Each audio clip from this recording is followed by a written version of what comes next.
వాక్య ధ్యానంలోనికి వెళ్దామండి. మొదటి సమూయేలు 7వ అధ్యాయము 9వ వచనం. అందరూ బైబిల్ తీసి చదవండి.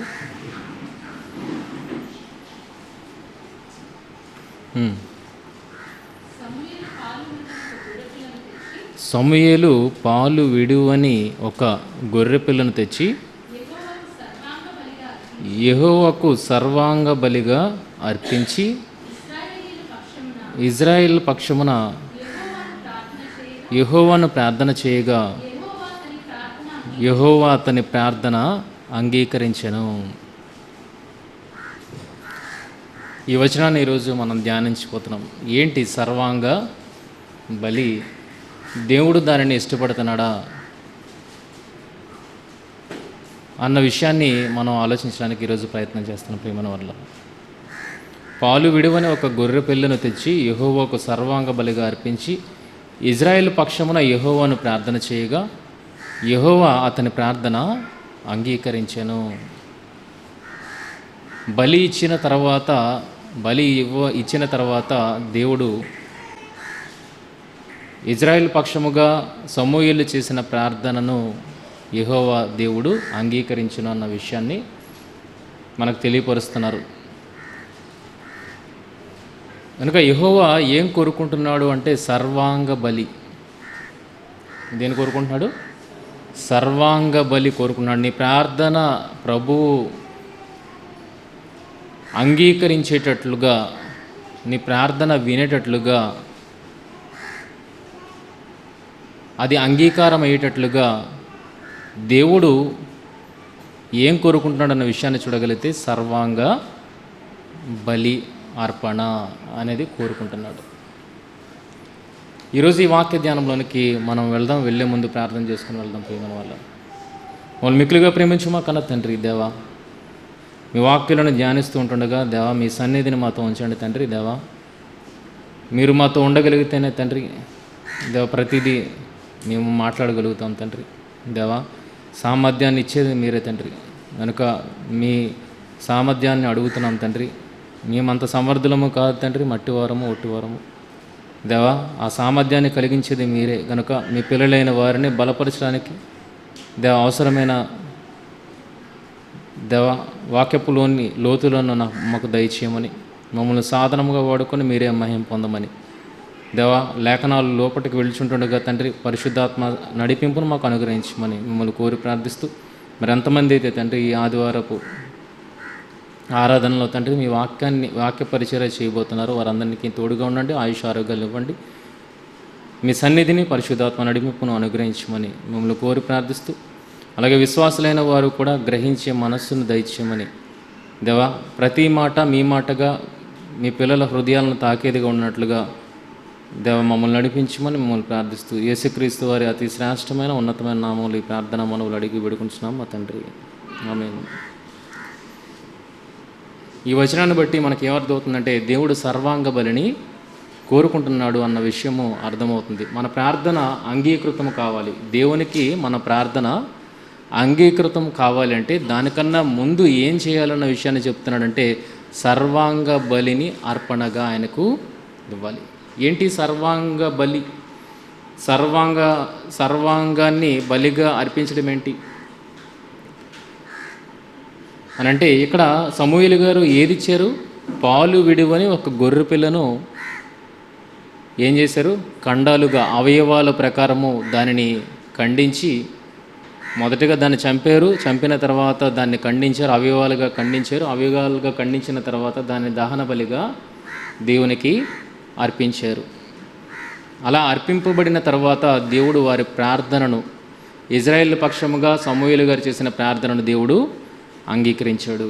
ఈరోజు మీ ప్రార్థన, నా ప్రార్థన దేవుడు అంగీకరించాలి అంటే మొదటిగా ఏం చేయాలి? సర్వాంగ బలిగా అర్పించాలి. దేనిని?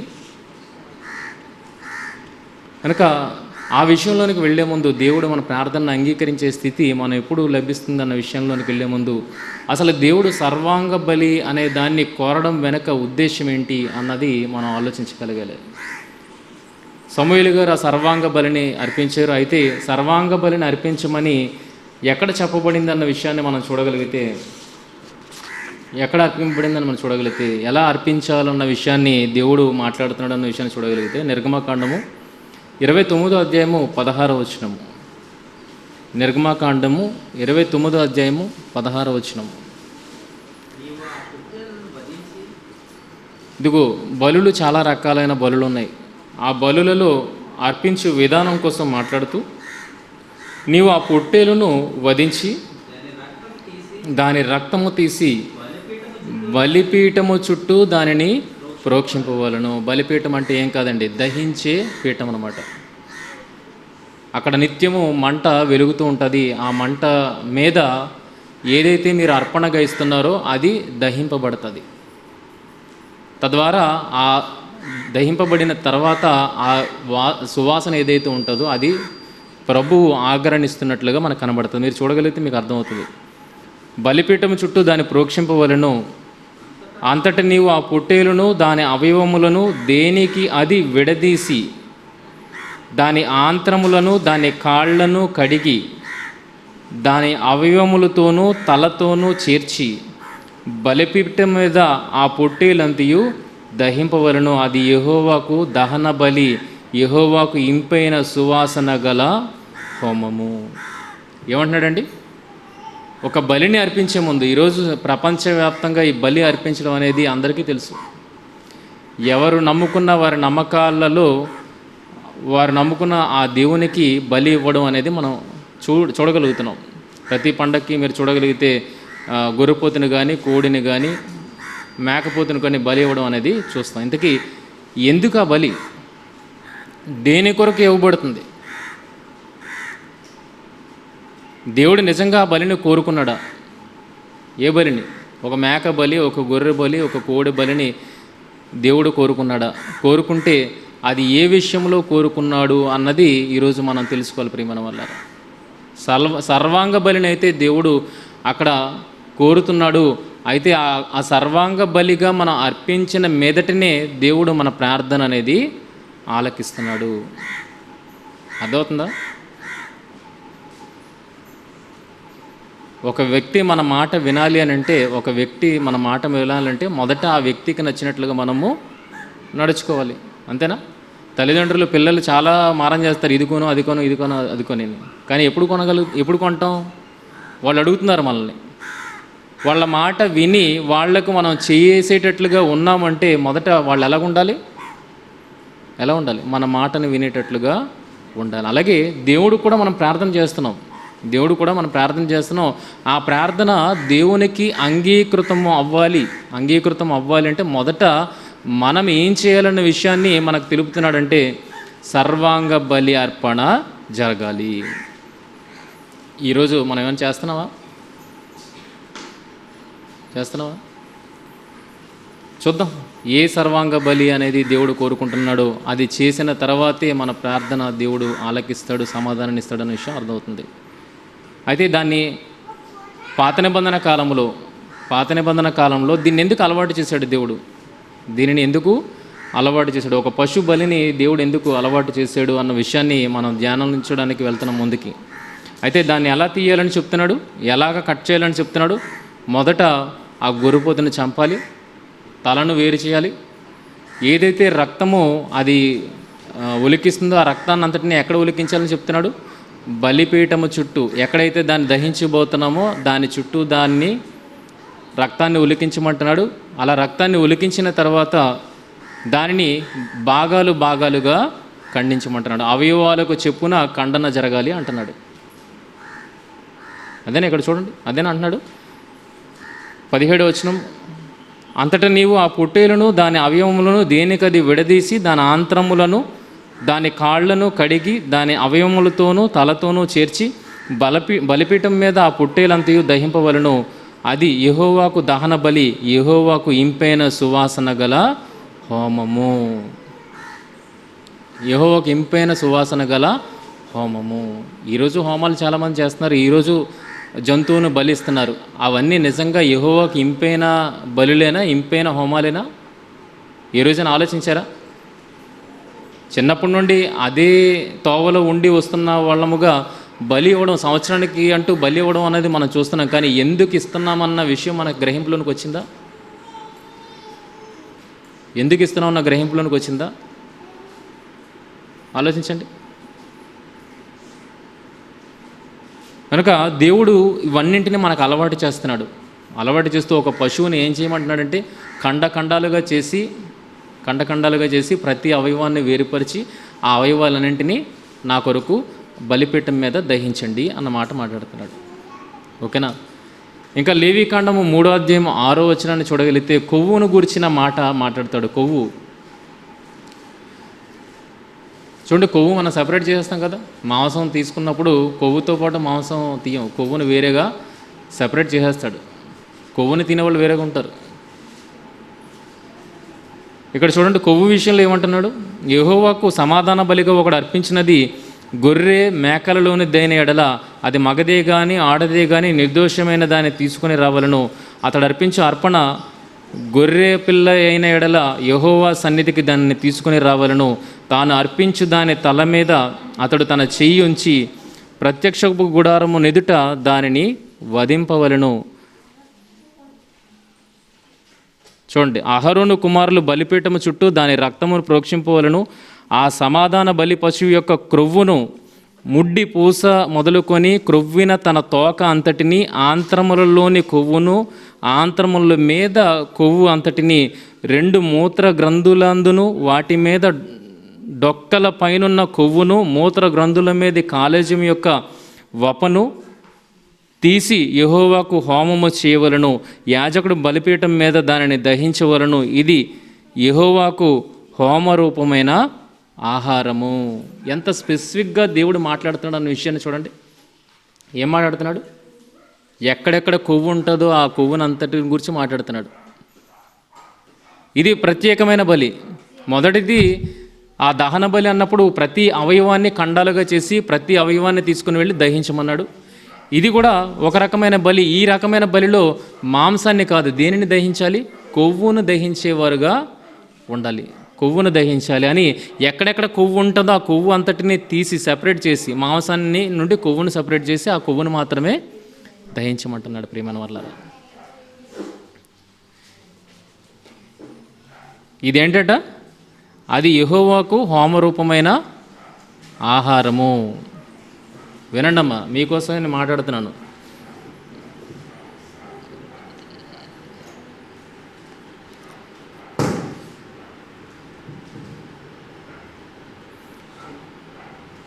మీకు అర్థం కావడానికే మీ లెవెల్కి వచ్చి మాట్లాడడానికి ప్రయత్నం చేస్తున్నాను. అర్థం చేసుకోవడానికి ప్రయత్నం చేయండి. బలి అనేది అందరికీ తెలుసు కదా. ఎందుకు అలవాటు చేశాడు దేవుడు? అదే ఈరోజు చెప్పబోతున్నాను. అది ఎందుకు అలవాటు చేశాడో మనకు అనవసరం. కానీ బలి ద్వారా ఏమొస్తుంది? మాంసం కేజీల లెక్కన వస్తుంది. వంతులు వేసుకుంటారు. ఆ వంతులు వేసుకున్న మాంసాన్ని ఇంటికి తెచ్చుకొని ఏం చేసుకుంటాం? వండుకొని చక్కగా హాయిగా తింటాం. బలి ఎందుకు ఇచ్చారు? రక్తాన్ని ఎందుకు ఒలికించారు? ప్రతి దానికి ఒక అర్థం ఉంది. అది రాను రాను ఏమైపోయిందంటే సమాజంలో అర్థం మర్చిపోయారు. ఏం మిగిలిపోయింది? ఆచారం మిగిలిపోయింది. ఈరోజు ఆచారాన్నే పాటిస్తున్నాం, కానీ అది ఎందుకు పాటిస్తున్నాం అన్న విషయం మనకి ఎవ్వరికీ ఎరుకులో లేదు. అది చేయడం ద్వారా ఏమవుతుందని నెక్స్ట్ స్టెప్ చూడగలిగితే దేవుడు మన ప్రార్థనను ఆలకిస్తున్నాడు అన్న విషయం అర్థమవుతుంది. దేవుడు మన ప్రార్థనను ఆలకిస్తున్నాడు, సమాధానాన్ని ఇస్తాడు. మరి ఇప్పుడు ఈరోజు దేవుడు వినాలంటే మనం ఏం చేయాలి? బలి చేద్దామా? కోడిని, మేకని, గొర్రెని బలి చేద్దామా? బలిచ్చి దహనం చేసేసి, ఇదిగో నీకు ఇంపైన సువాసనగా ఆహారం ఆగ్రహించు, మా మనవి ఆలకించి మేము కోరుకున్న ప్రతిదీ మా పట్ల జరిగించు అని చేసుకుందామా? ఇది కాదు దాని అర్థం. చూడగలిగితే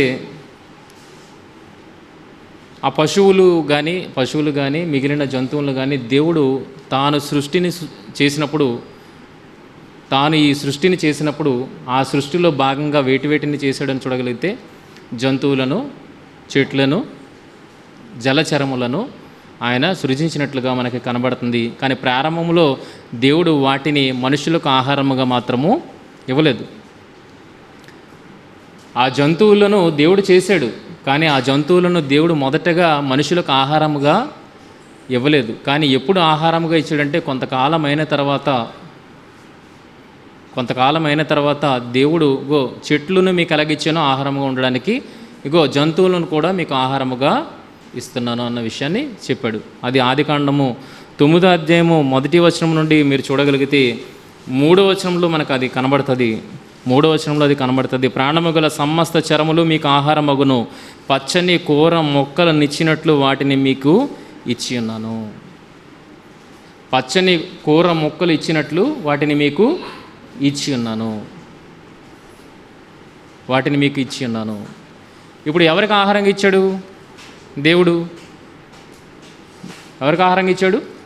మనకి ఆహారంగా ఇచ్చాడు. ఎప్పుడైతే మనిషి మాంసాహారానికి అలవాటు పడ్డాడో అప్పటి నుండి వెరైటీస్ ఆఫ్ మాంసాలు, అది ఇది ప్రత్యేకింపబడిన మాంసాలు అనేవి ఈరోజు అందుబాటులోనికి వచ్చేసాయి. మామూలు కోడి, తర్వాత ఏ కోడి? టర్కీ కోడి, మామూలు మేక మాంసం, గొర్రె మాంసం. ఇప్పుడు కనుక మాంసాల్లో రకాలను ఎతకడం ప్రారంభించాడు.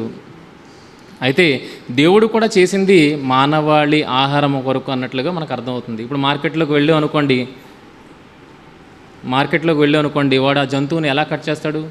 మనకు ఆహారం కనుక జంతువుని ముందే కట్ చేసి ఎలాగ కట్ చేస్తాడన్న విషయాన్ని చూడగలిగితే ప్రతి ఒక్కళ్ళకి ఒక్కొక్క అవయవం మీద టేస్ట్ ఉంటుంది. ప్రతి ఒక్కళ్ళకి ఆ జంతువులో ఒక్కొక్క అవయవం మీద టేస్ట్ ఉంటుంది. ఒకళ్ళకి కడుపైన దాన్ని ఏమంటారు? దాన్ని ఇంకో ఉంటుంది, బోటి అంటే కొందరికి ఇంట్రెస్ట్.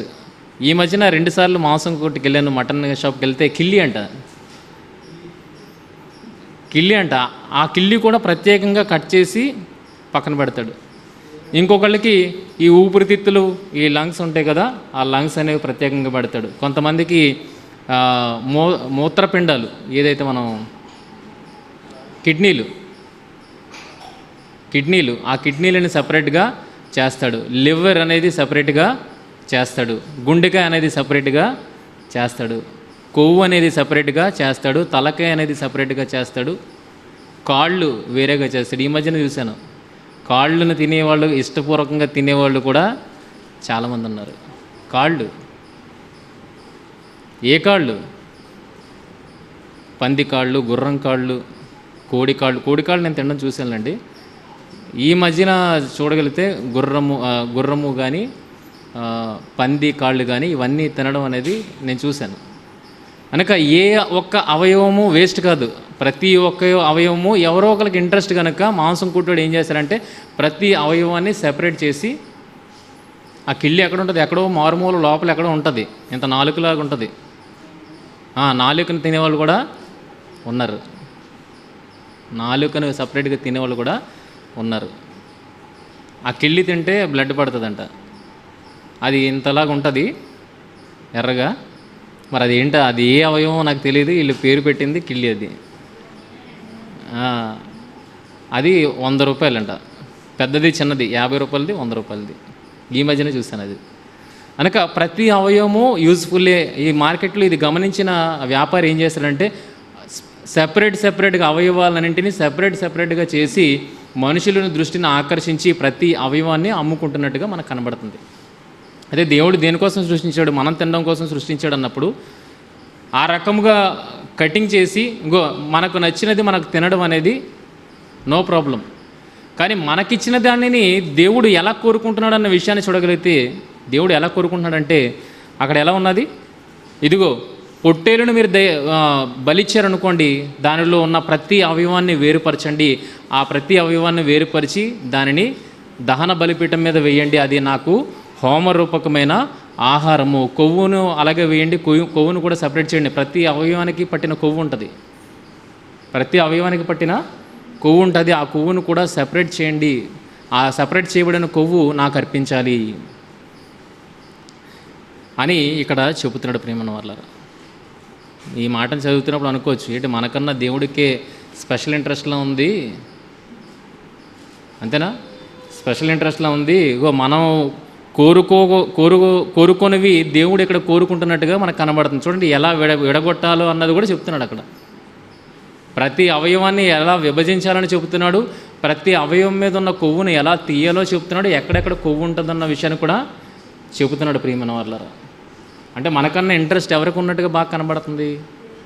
దేవుడికి ఉన్నట్టుగా కనబడుతుంది. ఈరోజు ఈ మాటను చదువుతున్న చాలామంది ఇందులో ఉన్న భావాన్ని అర్థం చేసుకోలేక ఏమంటున్నారంటే, ఇదిగో దేవుడు ఏమేమి కోరుకుంటున్నాడో చూడండి, ఒక మనుషుడు కోరుకునే రకంగా దేవుడు కూడా కోరుకుంటున్నాడు అని బైబిల్లో ఈ వచనాలను చూపెట్టి వాళ్ళు ఏం చేస్తున్నారంటే హేళనగా మాట్లాడుతున్నారు. వాడికి అర్థమైంది అంతవరకు, వాడికి అర్థమైంది ఇదిగో దేవుడు కూడా మనుషుల్లాగా తింటున్నాడు, అడుగుతున్నాడు అన్నదే అర్థమైంది. కానీ ఎందుకు అడుగుతున్నాడు అన్నది అర్థమైతే హేళనగా మాట్లాడడం ఉండదు. ప్రియమైన వాళ్ళారా, హేళనగా మాట్లాడడము ఉండదు. దేవుడు కూడా ప్రతి అవయవాన్ని సపరేట్ చేయమంటున్నాడు. ఇంతకీ ఎవరు సపరేట్ చేస్తారు? ఎవడైతే బలి ఇవ్వడానికి వెళ్తున్నాడో వాడే దానిని చంపి, వాడే దాని అవయవాలను వాడి కళ్ళ ముందే దాని అవయవాలు సపరేట్ అవుతుంటుండగా చూస్తాడు. ఆ అవయవాల మీద ఉన్న కొవ్వును సెపరేట్ చేయడం చూస్తాడు. అవి విడివిడిగా ఏ బలికైతే ఆ బలికి అర్పింపబడేటట్లుగా చేస్తారు. ఇదంతా బాగుంది. దేవుడికి కూడా ఏమంటున్నాడు?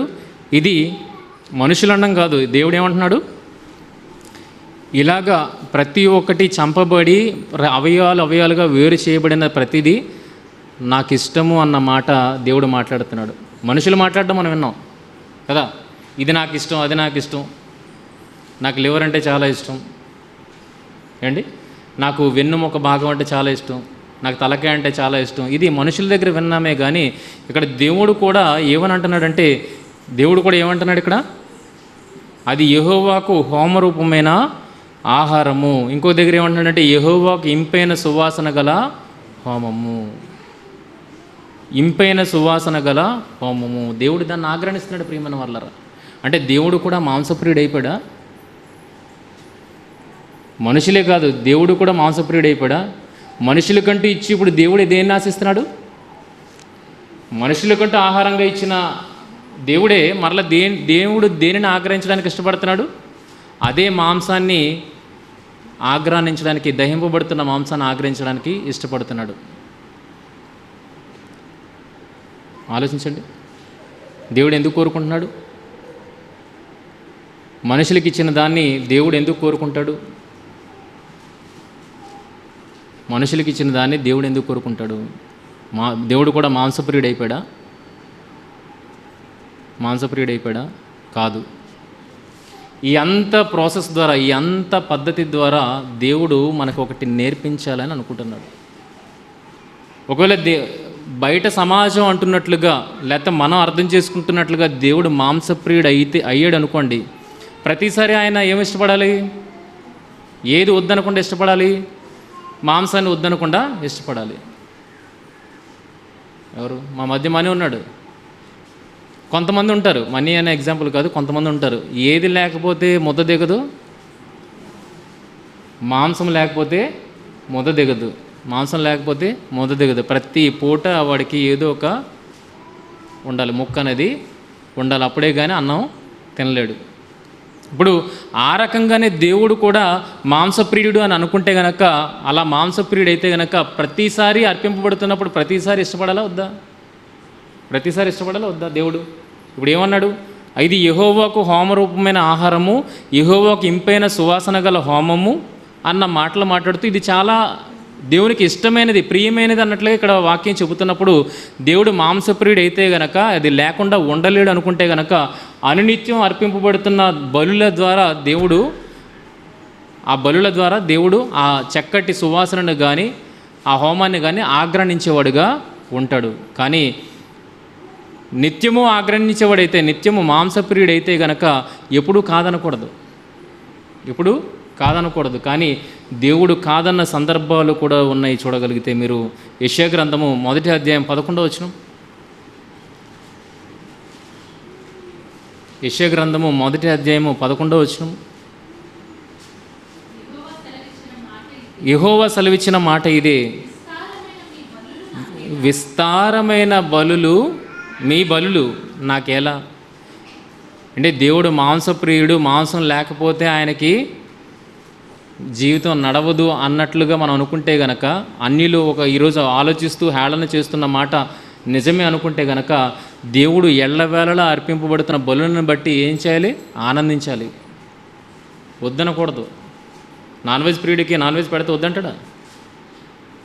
వద్దండు, కావాలని అంటాడు. మరి దేవుడు కూడా వద్దనకుండా కావాలి అనాలి అనుకున్నప్పుడు ఇక్కడ మరి ఈ సందర్భంలో దేవుడు ఏమంటున్నాడు? విస్తారమైన మీ బలులు నాకేలా, దహన బలులకు పొట్టేళ్లును బాగుగా మేపిన దూడల కొవ్వును నాకు వెక్కసమాయెను.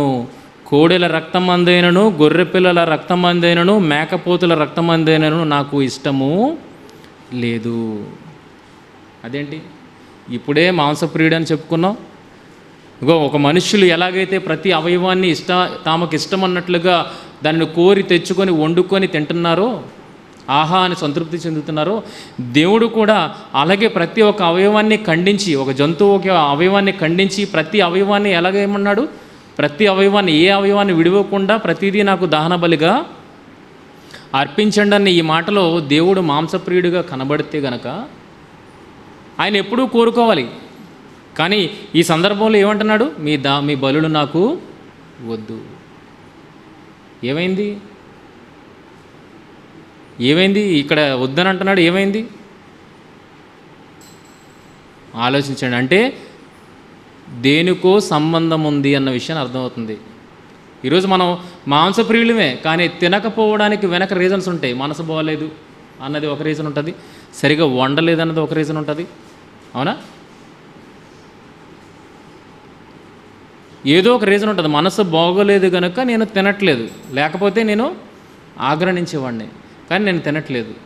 అలాగే ఇక్కడ కూడా దేవుడు ఇలాగ బలులు అర్పించాలని చెప్పిన దేవుడు ఇప్పుడు ఏమంటున్నాడు అనే విషయాన్ని చూడగలిగితే, నాకు మీ బలులు అసలు వద్దు.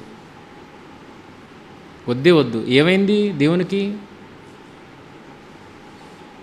మొదట ఇష్టమని చెప్తున్నాడు, అదే నాకు సువాసన గల హోమం అని చెప్తున్నాడు, నేను హోమరూపమైన ఆహారం అని చెప్తున్నాడు. ఇప్పుడు ఆహారాన్ని వద్దంటున్నాడు ఏంటి? మళ్ళీ చదువుతారా? దహన బలులకు పొట్టేళ్లు బాగుగా మేపిన దూడల కొవ్వును నాకు వెక్కసమాయెను. కోడెల రక్తమందైనను, గొర్రెపిల్లల రక్తమందైనను, మేకపోతుల రక్తమందైనను నాకు ఇష్టము లేదు. నా సన్నిధిని కనబడవలనని మీరు వచ్చుచున్నారే, నా ఆవరణమును త్రొక్కుటకు మిమ్మల్ని రమ్మన్నవాడెవడు? మీ నైవేద్యము వ్యర్థము, అది నాకు అసహ్యము పుట్టించు ధూపార్పణము, దానినికను తేకుడి. ఈ మాటలన్నీ చదవరు బయట ఉన్నోళ్ళు కానీ, లేకపోతే ఈ వచనాన్ని ఇంకో మనకంటే దేవుడే మాంసప్రియుడు అని ఆలోచించేవారు కూడా ఈ మాటలన్నీ చదవరు. ప్రియమైన వర్లారా, ఇదిగో మనలాంటి వాడే దేవుడు అని లెక్కలు వేసేస్తారు. ఇదిగో దేవుడు చూడు ఏమేమి కోరుకుంటున్నాడు అని ప్రతిదీ చూపెడుతున్నారు. ఇక్కడ ఏమేమి కోరుకుంటున్నాడో దేవుడు, మనుషులు కోరుకునేది కూడా దేవుడు కోరుకుంటున్నాడు అన్న విషయాన్ని ఇక్కడ చూపెడుతూ హేళన చేసే మాటలు ఈరోజు మాట్లాడుతున్నారు అన్నప్పుడు, ఈ మిగిలిన వచనాలు చదవగలిగితే దేవుడు ఇక్కడ వద్దు అన్న మాటని మాట్లాడుతున్నాడు. ఎందుకు వద్దు అంటున్నాడు? దేనితో లింకప్ అయింది ఇది మనం ఆలోచించాలి. ఒకసారి దేవుడు యాక్సెప్ట్ చేస్తున్నాడు, ఒకసారి దేవుడు యాక్సెప్ట్ చేయట్లేదు బలిని. ఎందుకు ఒక దగ్గర ఎందుకు యాక్సెప్ట్ చేస్తున్నాడు, ఒక దగ్గర ఎందుకు యాక్సెప్ట్ చేయట్లేదు, అంగీకరించట్లేదు? ఒక దగ్గర అంగీకరిస్తున్నాడు, ఒక దగ్గర అంగీకరించట్లేదు. దేనితో ముడిపడింది? ఈ అర్పణను స్వీకరించడం కానీ స్వీకరించకపోవడం కానీ దేనితో ఏదో సంబంధం కలిగి ఉన్నట్లుగా మనకు కనబడుతుంది. కనుక ప్రతి ఒక్కరూ అర్పించిన అర్పణను దేవుడు స్వీకరించడు అన్న విషయం అర్థమవుతుంది. ప్రియమైన వారలారా, మరి ఏది స్వీకరిస్తాడు? ఎవరిది స్వీకరిస్తాడు? దేనితో ముడిపడింది? ఆయన స్వీకరించడం అనేది దేనితో ముడిపడి ఉన్నదన్న విషయాన్ని చూడగలిగితే మత్తయి సువార్తలో నూతన నిబంధనలో ఒక చక్కటి మాట మనకి కనబడుతుంది. ప్రియమైన వారలారా, ఒక చక్కని మాట మనకు కనబడుతుంది. 5వ అధ్యాయం 23-24 వచనాలు చూడండి.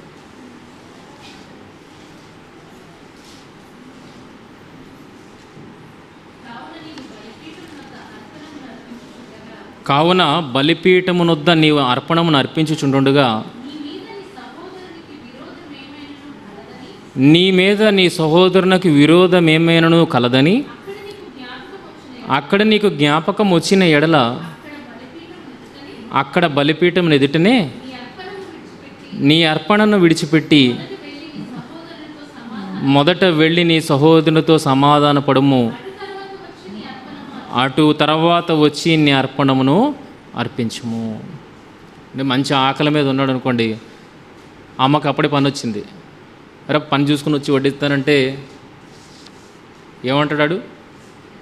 ముందు నాకు పెట్టేసి నువ్వు ఏ పని ఉన్నా చూసుకో, నువ్వు ఎప్పుడు వస్తావు వేయటం అని నాకు తెలీదు, అప్పటి వరకు నేను ఆకలితో చావను. అలాగని నువ్వు ఏదో నార్మల్గా వెజిటబుల్స్ ఏమైనా ఉండవు అనుకో, నువ్వేముండవు కక్క ఉండవు కనుక నేను ఆకలికి నేను ఆగలేను అన్న మాటని మాట్లాడతాడు. అవునా కదా? మాంసప్రియుడు ఆకలి వేస్తున్నవాడు దేన్ని కోరుకుంటాడు? నువ్వు పని తర్వాత చూసుకో, నీ పనులు తర్వాత చక్కబెట్టుకో, ముందు నాకు ఏం చేయాలి, కంచంలో అన్నాన్ని వడ్డించు, కూర వడ్డించు, నేను తృప్తిపడేటట్లుగా చెయ్యి, తర్వాత నువ్వు వెళ్ళి నీ కార్యాలను చూసుకో అని అంటాడు.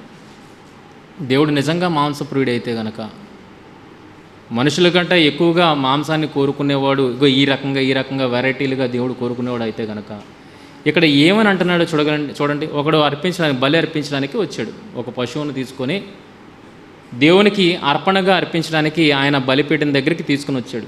ఇప్పుడు దేవుడికి ఆకలి ఎక్కువ, దేవుడు మొక్క తినకపోతే ఉండలేడు అని అనుకుంటే గనక దేవుడు ముందు ఏమనాలా? ముందు బలి అర్పించి నీకున్న తర్వాత చూసుకో ప్రాబ్లమ్స్ అనాలా. కానీ ఇక్కడ ఏమంటున్నాడు ఈ సందర్భం? ముందు ఎందుకు ఎగ్జాంపుల్ చెప్పాను అనుకుంటున్నారు? ఇది అర్థం కావాలని ఆ ఎగ్జాంపుల్ చెప్పాను. ఇప్పుడు దేవుడు ఏమంటున్నాడు? నువ్వు నాకు బలి అర్పించడానికి వచ్చావు కదా, నీకు ఇంకొక పని కూడా ఉంది. ఈయనే గుర్తు చేస్తున్నాడు. ఆ పనిని కూడా ఎవరు గుర్తు చేస్తున్నారు? దేవుడే గుర్తు చేస్తున్నాడు. నీకు ఇంకొక పని ఉంది, మొదట ఆ పనిని చెక్కబెట్టుకొని వచ్చిన తర్వాత నా పని చూడు. నాకే తొందర లేదు, నాకు ఎటువంటి తొందర లేదు, నువ్వు ఆ పనిని చెక్కబెట్టుకొని వచ్చిన తర్వాతే నా పని చూడు అని అంటున్నాడు. అంటే దేవుడు బలిని అర్పణగా తీసుకోవడానికి కానీ తీసుకోకపోవడానికి కానీ దేనితో ముడిపడి ఉందన్న విషయాన్ని చూడగలిగితే ఒక మనిషి వ్యక్తిత్వంతో ముడిపడి ఉన్నదన్న విషయం మనకు అర్థమవుతుంది. దేనితో ముడిపడింది? మనిషి వ్యక్తిత్వంతో ముడిపడి ఉంది. ఆ మనిషి ప్రాబ్లంలో ఉన్నాడు, ఆ మనిషి ఇంకొక వ్యక్తితో విరోధముగా ఉన్నాడు. ఆ విరోధముగా ఉన్నవాడు శత్రుత్వాన్ని పెంచుకుంటాడు, రేపొద్దున పగ అవుతుంది, పగ ప్రతీకారం అవుతుంది. కనుక ఇలాంటి ప్రాబ్లం నీలో ఉంది. ప్రాబ్లం ఉన్న నువ్వు అర్పణ ఇవ్వడానికి నాకు వచ్చావు, నా దగ్గరికి అర్పణను అర్పించడానికి వచ్చావు. అలాగని ప్రాబ్లం సాల్వ్ అయిపోయిందా? సాల్వ్ అవ్వలేదు. కనుక నువ్వు నాకు అర్పణ అర్పించక, నీ అర్పణ అంగీకార యోగ్యమైనది ఎప్పుడవుతుందో తెలుసా? నీలో ఉన్న ప్రాబ్లము కరెక్ట్ చేసుకున్నప్పుడే. అందుకే ఏం చెప్తున్నాడు మత్తయి 23, కావున నీవు బలిపీఠం వద్ద అర్పణను అర్పించుండగా నీ సహోదరునికి విరోధం ఏమైనదును కలదని అక్కడ నీకు జ్ఞాపకం వచ్చిన ఎడల అక్కడ బలిపీఠం ఎదుటనే నీ అర్పణమును విడిచిపెట్టి మొదట వెళ్ళి నీ సహోదరునితో సమాధాన పడుము, అటు తర్వాత వచ్చి నీ అర్పణను అర్పించుము. అర్థమైందా? దేవుడు బలిని అంగీకరించాలంటే అది దేనితో ముడిపడింది? ఒక్కొక్కసారి దేవుడు అంగీకరిస్తున్నాడు, ఒక్కొక్కసారి దేవుడు అంగీకరించట్లేదు. ఆయన మాంసప్రియుడు అయితే కనుక ప్రతిసారి అంగీకరించాలి. కానీ అంగీకరించలేని పరిస్థితులు కూడా చాలా ఉన్నాయి. మీరు నా సన్నిధి తొక్కొద్దు, అసలు మీ బలులు నాకు వెక్కసమయ్యాయి, నేను బలిని అసలు ఎవరు కోరాడు? నీ బలిని ఎవడు కోరాడు? నువ్వు వచ్చి తెగ ఇచ్చేస్తున్నావు నాకు, నీ బలిని నేను కోరలేదు అని అంటున్నాడు. ఒక్కొక్కసారి అర్పించిన దగ్గర మాత్రం ఆగ్రహిస్తున్నట్లుగా మనకు కనబడుతుంది. అయితే ఆగ్రహించడానికి ఆగ్రహించకపోవడానికి దేనితో బంధం ఉన్నది, దేనితో దీనికి సంబంధం ఉన్నది, రిలేషన్ ఉన్నది అనే విషయం చూడగలిగితే అర్పించే వ్యక్తితో రిలేషన్ కనబడుతుంది. దేవుడు అర్పణను అంగీకరించడానికి అంగీకరించకపోవడానికి ఆ అర్పణను అర్పించే వ్యక్తితో రిలేషన్ కనబడుతుంది. ఆ రిలేషన్ బాగున్నది అంటేనే దేవుడు స్వీకరిస్తున్నాడు, ఆ రిలేషన్ బాగోలేదు అంటే దేవుడు స్వీకరించట్లేదు. అంటే వ్యక్తి యొక్క వ్యక్తిత్వము చాలా ఇంపార్టెంట్ అన్న విషయం మనకు అర్థమవుతుంది. బలిని అర్పించేవాడి యొక్క వ్యక్తిత్వము చాలా ఇంపార్టెంట్. ఆ వ్యక్తి యొక్క వ్యక్తిత్వం బాగున్నదంటే దేవుడు ఆ బలిని అంగీకరిస్తాడు, లేకపోతే బలిని అంగీకరించడు. అర్థమవుతుందా? అర్థం కాలేదా? ఇంకా రాలేదు నేను పాయింట్కి, రాలేదు. ఇంకా దేవుడు ఇష్టము అని ఒక దగ్గర అంటున్నాడు, ఇష్టం లేదు అని ఒక దగ్గర అంటున్నాడు. ఎందుని బట్టి అని చూడగలిగితే అది మనిషి యొక్క వ్యక్తిత్వాన్ని బట్టి. ఆమోసు గ్రంథము 5వ అధ్యాయం 22వ వచనం. నాకు దహన బలులను నైవేద్యములను మీరు అర్పించినను నేను వాటిని అంగీకరింపను. సమాధాన బలులుగా మీరు అర్పించు కొవ్విన పశువులను నేను చూడను అన్న మాటను మాట్లాడదు. దేన్ని బట్టి వద్దు అని అంటున్నాడు అంటే మనుష్యుల ప్రవర్తనను బట్టి మీరు అర్పించే అర్పణ నాకు వద్దు, మీరు అర్పించే అర్పణ నాకు వద్దు అన్న విషయాన్ని మాట్లాడుతున్నాడు. ప్రియమైన వాళ్ళారా, ఇంతకీ దేవుడు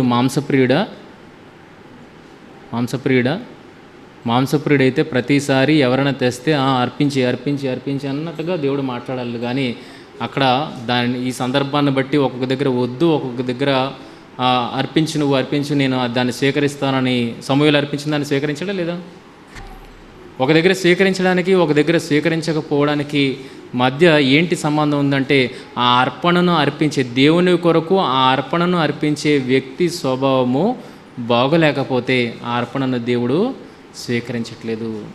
ఆ వ్యక్తి యొక్క స్వభావం బాగుంది అని అంటే ఆ అర్పణను దేవుడు స్వీకరిస్తున్నాడు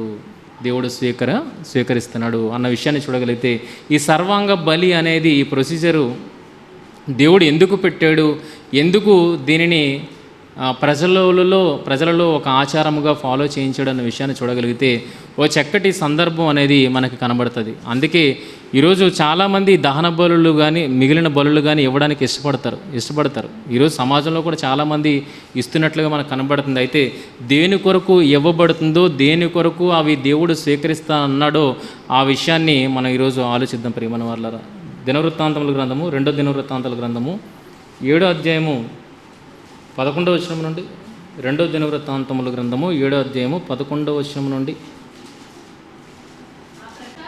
ఆ ప్రకారము సొలొమోను యెహోవా మందిరమును రాజనగరును కట్టించి యెహోవా మందిరమందును తన నగరనందును చేయుటకు తాను ఆలోచించినదంతయు ఏ లోపము లేకుండా నెరవేర్చి పని ముగించాను. అప్పుడు యెహోవా రాత్రి యందు సొలొమోనునకు ప్రత్యక్షమై ఇలాగూ సెలవిచ్చెను. ఒక గొప్ప వ్యక్తి దేవుడు ఉండడానికంటూ ఒక ఆలయాన్ని కట్టాడు. చాలా పెద్ద ఆలయం, గొప్ప ఆలయం, విలువైన ఆలయాన్ని దేవుడు కొరకు కట్టించాడు. అలా కట్టించిన తర్వాత అలా ఎలా కట్టాడంటే ఎటువంటి లోపము లేనిదిగా ఆయన దేవాలయాన్ని నిర్మించాడు. అలా నిర్మించిన తర్వాత 12వ వచనంలో చూడగలిగితే అప్పుడు యెహోవా రాత్రి యందు సొలొమోనునకు ప్రత్యక్షమే ఇలాగూ సెలవిచ్చాను. దేవుడు ప్రత్యక్షమే ఆయనతో మాట్లాడుతున్నాడు. ఎవరు? దేవుడు ఆలయాన్ని కట్టించిన వ్యక్తితో మాట్లాడుతున్నాడు. ప్రియమైన వాళ్ళారా, ఆలయాన్ని కట్టించిన వ్యక్తితో మాట్లాడుతున్నాడు. ఏమని? నేను నీ విన్నపమును అంగీకరించి ఈ స్థలమును నాకు బలులు అర్పించు మందిరముగా కోరుకుంటుని. నేను నీ విన్నపమును అంగీకరించి. ఆ దేవాలయం కట్టిన వ్యక్తి ఏం గ్రహించాడు అన్న విషయాన్ని చూడగలిగితే, ఇదిగో దేవా, నువ్వు ఆకాశమును సింహాసనముగా భూమిని పాదపీఠముగా చేసుకుని ఉన్నావు. దేవుడు ఎంతటి వాడండి, ఎంత గొప్పవాడు. మనం ఏ గదిలో పెడితే అక్కడ సెట్ అయిపోతాడు ఆ దేవుడు. ఎంత గొప్పవాడు అని చెప్తున్నాడు. ఆకాశము ఆయన సింహాసనము, ఆకాశపు అంచు. అసలు మనం చేరగలమా? ఆలోచించండి. ఈ జన్మలో మనం ఆకాశపు అంచుని చేరలేం. మనిషి అనుకుంటున్నాడు అంచుని టచ్ చేసేస్తాననేసి, కానీ ఇది అనంతమైన విశ్వము అని వాళ్ళే మళ్ళా మాట్లాడుతున్నారు. అనంతమైన విశ్వం అన్నప్పుడు దాని అంచును చేరుకోవడం అనేది అసంభవం. అలాంటి అంచుకు పైగా ఆయన తన సింహాసనాన్ని వేసి ఆయన కూర్చున్నాడు అన్నప్పుడు ఎంత పెద్ద వ్యక్తి ఆలోచించండి. దేవుడు మీకు అర్థం కావడానికి చెప్తున్నాను, ఆకారంలో ఉన్నాడని కాదు, అక్కడ అంత ఉన్నతుడు. ఎంత ఉన్నతుడు? ఆకాశం మీద సింహాసనం వేస్తే దాని మీద కూర్చునేంత ఉన్నతుడు. ఆయన పాదం ఎక్కడ చేరుతుంది? భూమి. ఆయన పాదపీఠం ఏంటంట? భూమి. అంత ఉన్నతుడు, సర్వోన్నతుడైన దేవుడు. అంత దేవుడికి నేను కట్టిన ఈ మందిరం ఏ పాటిది? అవునా కదా? సరిపోతా? ఇంతకుముందు చిన్న పాకుండేది ఇక్కడ, ఈ షెడ్ కట్టక ముందు. అందులోకి దూరాలంటే ఒంగొని దూరాలి. పోనీ ఎంతమంది పడతారు అని అంటే ఆ పాకలో గట్టిగా కూర్చుంటే ఒక 10 మంది 15 మంది, ఇంకెక్కువ మంది పట్టరు, అంత తిరుగ్గా ఉండేది. కానీ ఈరోజు కొద్దిగా పెద్దగా ఉంది, కొద్దిగా ఎక్కువ జనాభా పట్టేతగా ఇది ఉంది కదా. కనుక దేవుణ్ణి మనం ఏదో చిన్నది కట్టాం కదా అని దాన్ని అత్యున్నతుడైన దేవుణ్ణి అందులో ఇరికించేద్దామని చూస్తే అవుతుందా? అవదు. కనుక ఆ వ్యక్తికి మైండ్ వెలిగింది, లైట్ వెలిగాడు. గుడి కట్టడం అయితే కట్టాడు. కట్టిన తర్వాత అర్థమైంది, దేవా నువ్వు అంత గొప్పవాడు కదా, నువ్వు ఇందులోనికి వచ్చి ఎందుకుంటావు? నువ్వు ఇందులో ఉండవు, నాకు అర్థమైపోయింది. నువ్వు ఆకాశమందే ఉండు, అయితే నీ కనుదృష్టి నేను కట్టిన ఈ దేవాలయం మీద ఉంచు, ఇక్కడ ఉంచు. ఇక్కడ నీ కొరకు బలులు అర్పించడానికి వస్తారు చూసావా, ఆ బలులు అర్పించినప్పుడు ఆ అర్పణలన్నింటినీ నువ్వు స్వీకరించు అన్న విషయాన్ని ఆ భక్తుడు దేవుణ్ణి వేడుకున్నప్పుడు ఆ భక్తుడికి దేవుడు దర్శనమిచ్చి ఏం మాట్లాడుతున్నాడో చూడండి. నేను నీ విన్నపమును అంగీకరించాడా లేదా? నేను నీ మాట విన్నాను, నువ్వు ఏదైతే కోరుకుంటున్నావో అది నేను విన్నాను, అది నేను అంగీకరించాను. ఈ స్థలమును నాకు బలులు అర్పించు మందిరముగా కోరుకుంటుని.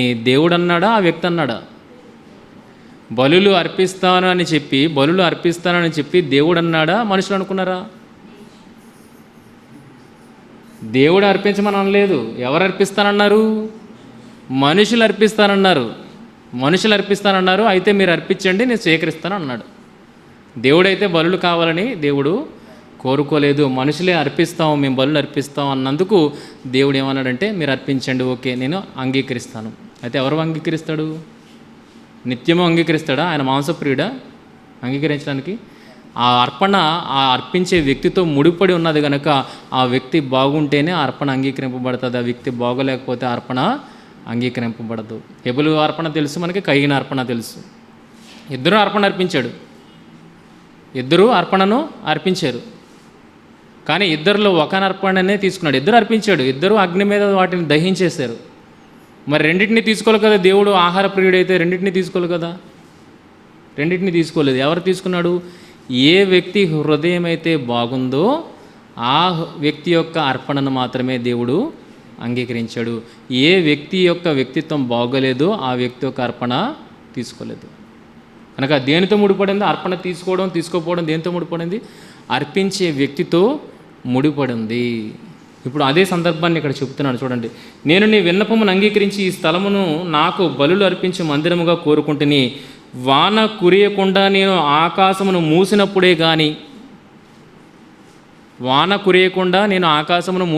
కానీ అని అంటే దాని అర్థం ఏంటి?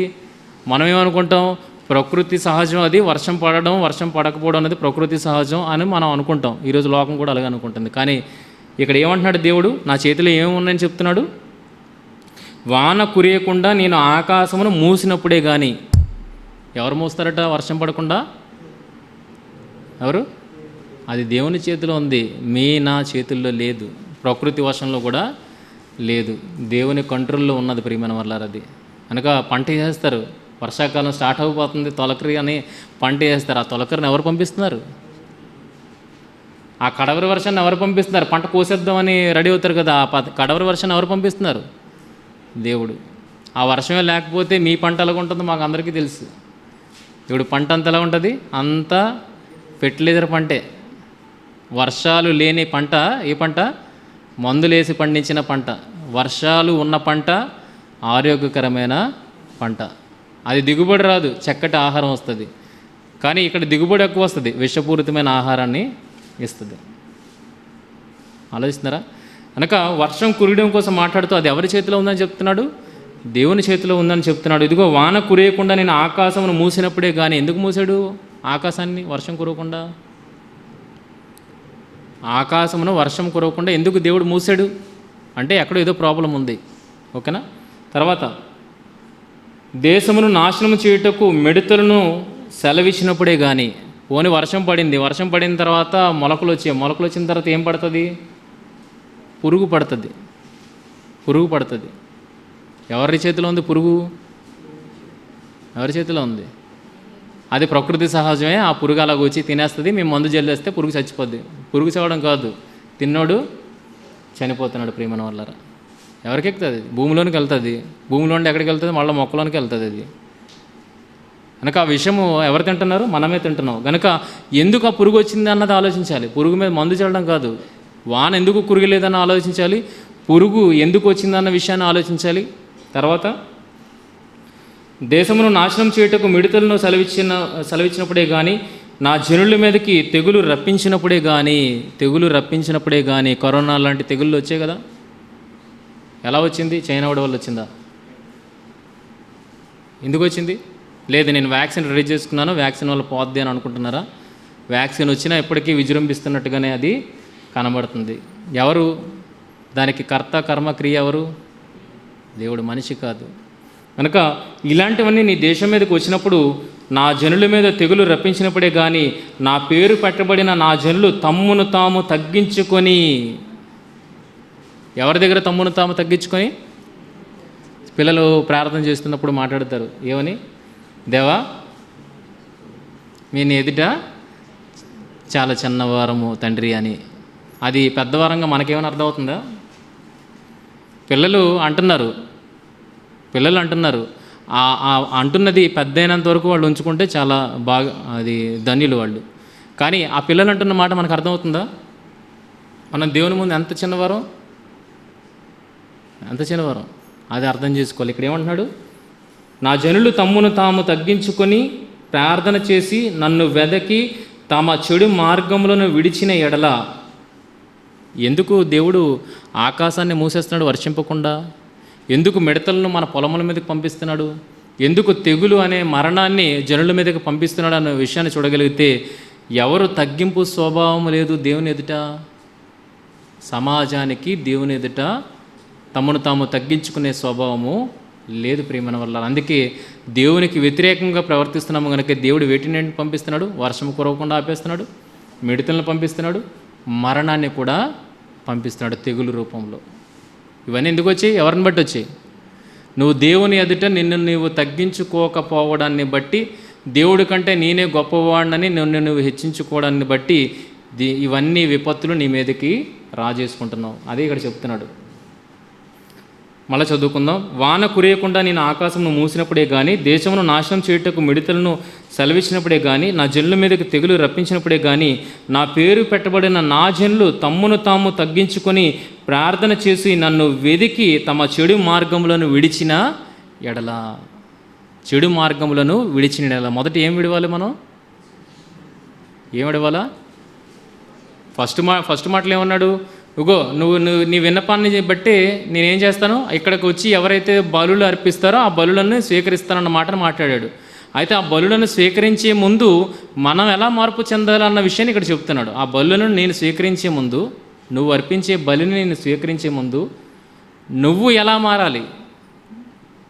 ఎలా మారాలి అన్న విషయాన్ని ఇక్కడ చెబుతున్నాడు. చూడండి. నా పేరు పెట్టబడిన నా జనులు తమ్మును తాము తగ్గించుకొని ప్రార్థన చేసి నన్ను వెదకి తమ చెడు మార్గంలో విడిచిన ఎడల ఆకాశము నుండి నేను వారి ప్రార్థనను విని వారి పాపమును క్షమించి వారి దేశమును స్వస్థపరచుదును. నువ్వు ప్రార్థన చేసినప్పుడు దేవుడు అంగీకరించే స్థితిలో ఉండాలి. నువ్వు అర్పించిన అర్పణను ఆయన అంగీకరించే స్థితిలో ఉండాలంటే మొదట ఎవరు మారాలి? అర్పణ అర్పించడం కాదు,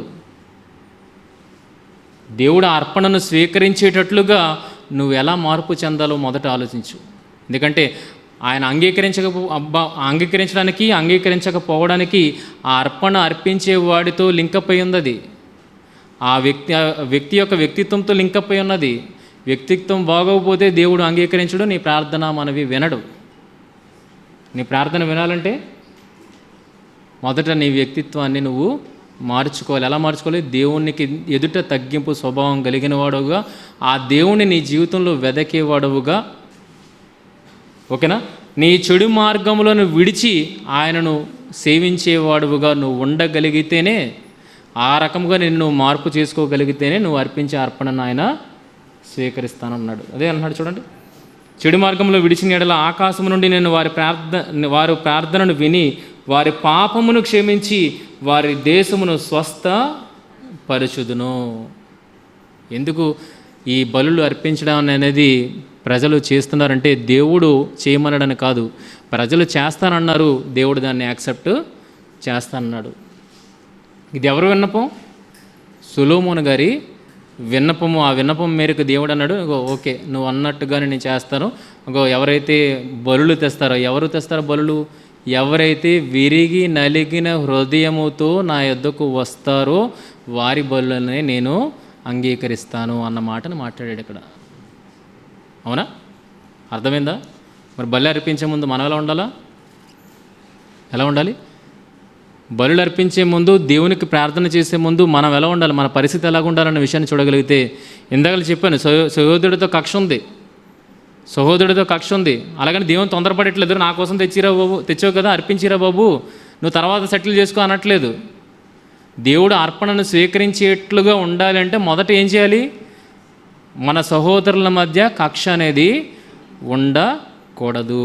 అంటే నీ హృదయాన్ని బాగుపరుచుకో. మొదట నీ హృదయాన్ని బాగుపరుచుకొని నువ్వు నా దగ్గర అర్పణ తెస్తే అప్పుడు ఆ అర్పణ నేను అంగీకరిస్తాను. చెప్తే నువ్వు మొదట మారకుండా నీ అర్పణని తెచ్చేస్తే నేను ఏదో సాటిస్ఫై అయిపోతాను అనుకుంటే కనుక అది కలలో కూడా జరగదు అన్న విషయాన్ని దేవుడు చెప్తున్నాడు. ప్రియమైన వర్లరా, కనుక ఈ సందర్భాన్ని బట్టి ఏం అర్థమైంది? బలులు ఎందుకు అర్పిస్తున్నారని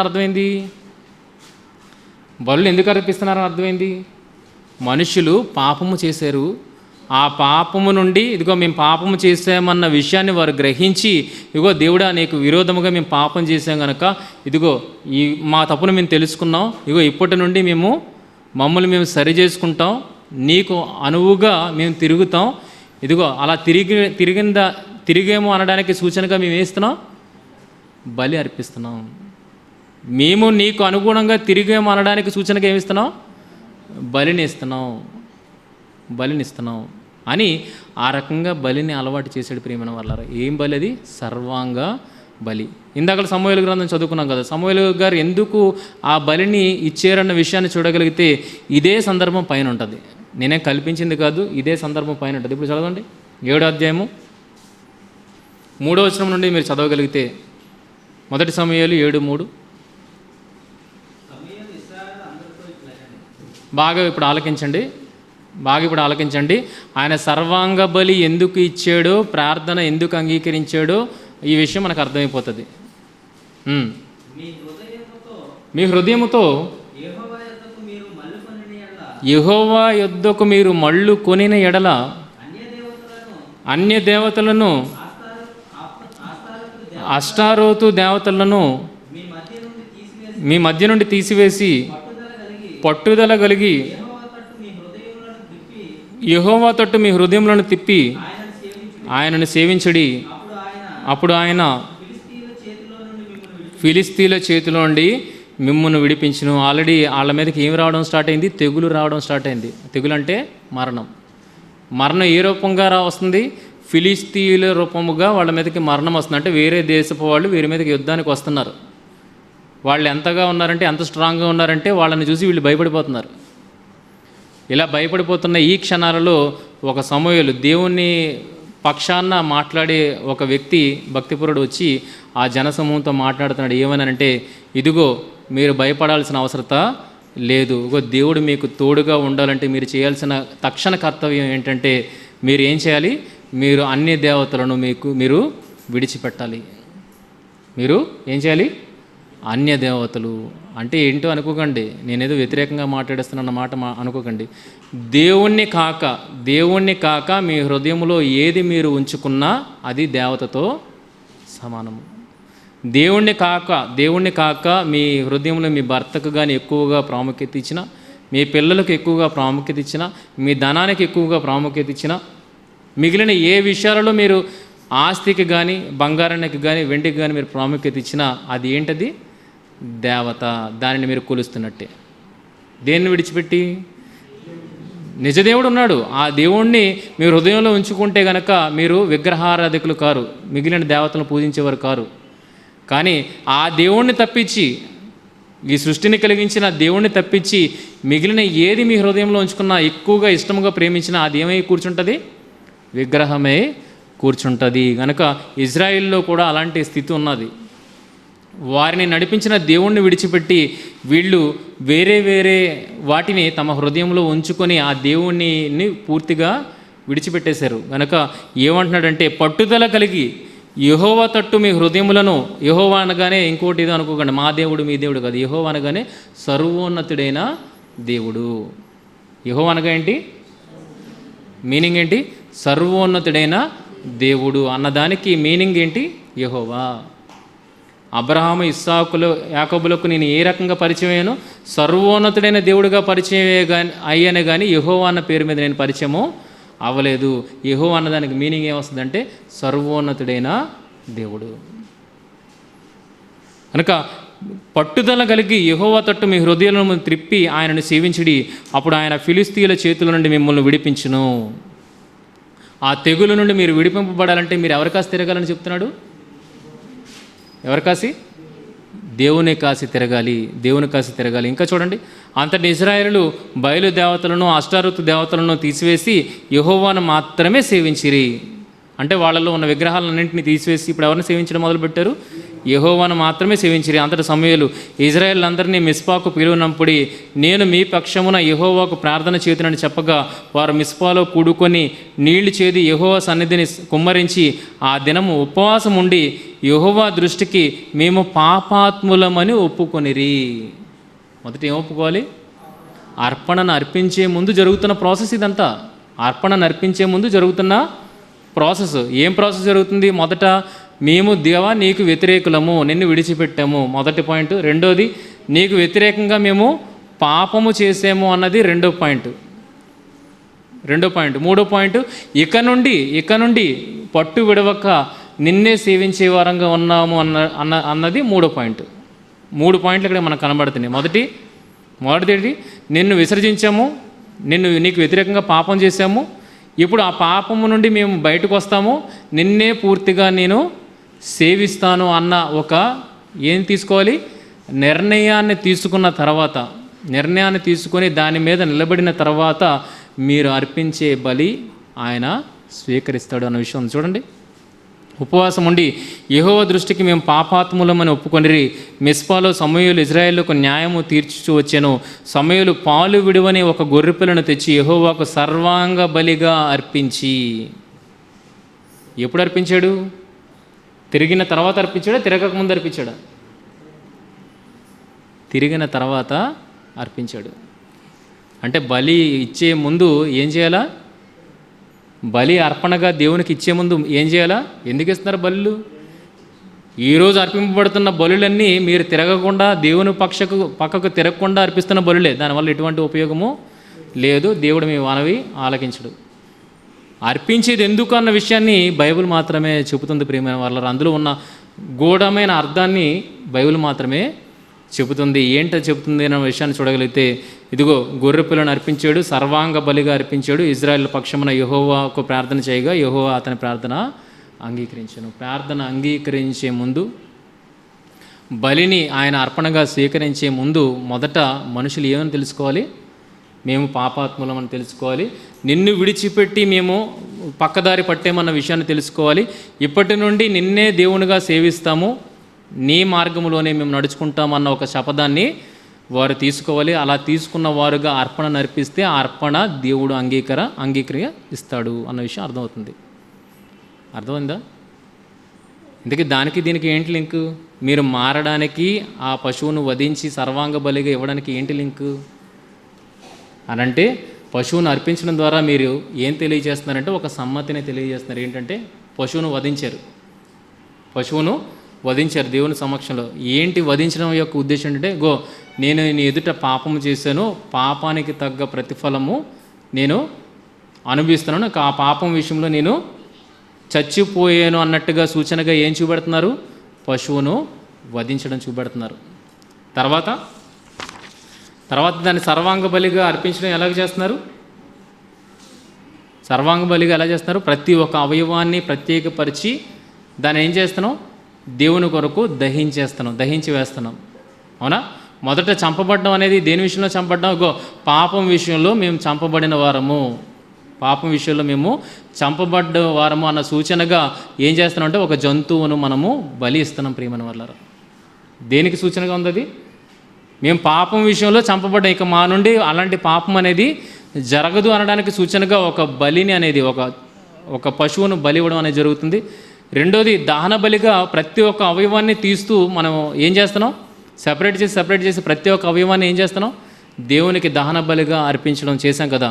దాని విషయంలో ఏంటి ఒప్పుకుంటున్నాం అనే విషయం చూడగలిగితే, దాని విషయంలో ఏంటి మనం చూపిస్తున్నామని చూడగలిగితే, మొదటి విషయంలో ఏం ఒప్పుకున్నాం, జంతువుని చంపడం ద్వారా ఏం ఒప్పుకున్నాం, పాపం విషయంలో నేను చంపబడ్డాను, ఇక నేను నా జీవితంలో ఇక నేను పాపం చేయనన్న విషయం అర్థం చేస్తుంది. రెండోది సర్వాంగ బలిగా ఇవ్వడము ద్వారా ఏం అర్థం చేస్తుందంటే, ఇదిగో నా పూర్తి అవయవము, నా పూర్తి అవయవాలు, ఇక నేను ఏదైతే శరీరంగా ఉన్నానో నా పూర్తి అవయవాలు ఇక నీ సేవకు సమర్పితము అన్నట్లుగా మనం ఏం చేస్తున్నాం, ఆ ప్రతి ఒక్క అవయవాన్ని దహన బలిగా అర్పిస్తున్నాం. మొదటిదేంటి దేవా, నిన్ను విడిచిపెట్టి నీకు వ్యతిరేకంగా చేసిన పాపములన్నింటి విషయంలో మేము ఇక దానిని మానుకుంటున్నామని సూచనగా చెప్పడానికి దానిని వధిస్తున్నాం. ప్రియమైన వాళ్ళారా, జంతువుని వధిస్తున్నాం. రెండోది దాని ప్రతి అవయవాన్ని వేరుపరిచి అది దహన బలిపీఠం మీద సర్వాంగ హోమంగా అర్పించడంలో వెనుక ఏంటంటే, ఇదిగో నా శరీరం ఏదైతే ఉందో నా శరీరాన్ని ఇక పూర్తిగా నీ కొరకు నేను సమర్పిస్తాను అని ఒక ఒప్పందం నువ్వు ముందు చేసుకుంటున్నావు. ఆ ఒప్పందం మేరకు నువ్వు చేసుకున్నావు అన్న విషయాన్ని తెలియపరచడానికి ఏం చేస్తున్నావు అంటే, ఒక పశువును వధిస్తున్నావు. ఆ పశువు ప్రతి అవయవాన్ని విడదీస్తున్నావు. అది దహన బలిగా దేవునికి ఇష్టమయ్యేటట్లుగా దానిని దహన బలి రూపముగా దేవునికి అర్పిస్తున్నావు. ఆ అర్పణను దేవుడు స్వీకరిస్తున్నాడు. ఏ అర్పణను దేవుడు స్వీకరిస్తున్నాడు? పశువు దహన బలి అర్పణ కాదు. దేనిని నువ్వు మార్పు చెందేవు అన్నది ఏదైతే చూపెడుతున్నా చూసావు ప్రభువుకి, దానిని బట్టి ఆయన ఆనందిస్తున్నాడు. పశువుని బట్టి ఆనందించట్లేదు. దేన్ని బట్టి ఆనందిస్తున్నాడు? పశువుని బట్టి కాదు. ఆ పశువును అర్పించే ముందు నీ స్థితి ఉంది చూసావా, ఆ స్థితిని బట్టి దేవుడు ఆనందిస్తున్నాడు. విరిగి నలిగిన హృదయముతో నా దగ్గరికి వచ్చాడు, పశ్చాత్తాపడుతున్నాడు. ఇక దేనిని వెంబడించినట్ట, ఇక నన్నే వెంబడిస్తాడట, నా మార్గంలో స్థిరముగా ఉంటాడట. ఆ మనస్సు నీకు వచ్చింది చూసావా, ఆ హృదయం నీకు వచ్చింది చూసావా, దానిని బట్టి దేవుడు ఆనందిస్తున్నాడు. అంతేగాని పశువులను బట్టి ఆనందించేవాడు కాదు దేవుడు. ఆ అర్పణ దేన్ని సూచిస్తుందంటే నీ హృదయ మార్పును సూచిస్తుంది. ప్రియమైన వారలారా, దేన్ని సూచిస్తుంది? నీ హృదయ మార్పుని. పాపం విషయంలో చచ్చిపోయిన ఒప్పుకుంటున్నావు. చచ్చిపోయిన నేను బ్రతుకున్న ఈ శారీరకంగా బ్రతుకున్న ఇక శరీరాన్ని ఎవరి కొరకు అర్పిస్తానని చెప్తున్నావు? దేవునికి నేను సజీవ యాగంగా నేను సమర్పిస్తానని ఒప్పుకుంటున్నా. ఆ ఒప్పుకోలను బట్టి దేవుడు ఏం చేస్తున్నాడు? ఆనందిస్తున్నాడు. అంతేగాని పశువును వధించడం వల్ల ఆయనకు ఆనందం కాదు. పశువుని వధించి అంగం సెపరేట్ చేసి అలా కాల్చడం వల్ల దేవుడు ఆనందిస్తున్నాడు అనేది కాదు దాని అర్థం. దేన్ని బట్టి ఆనందిస్తున్నాడు? బలి అర్పించడానికి ముందు నిన్ను నువ్వు సిద్ధం చేసుకున్నావు చూసావా, ఆ సిద్ధపాటును చూసి దేవుడు ఆనందిస్తున్నాడు. ఇప్పుడు చూడండి, బాగుంటుంది.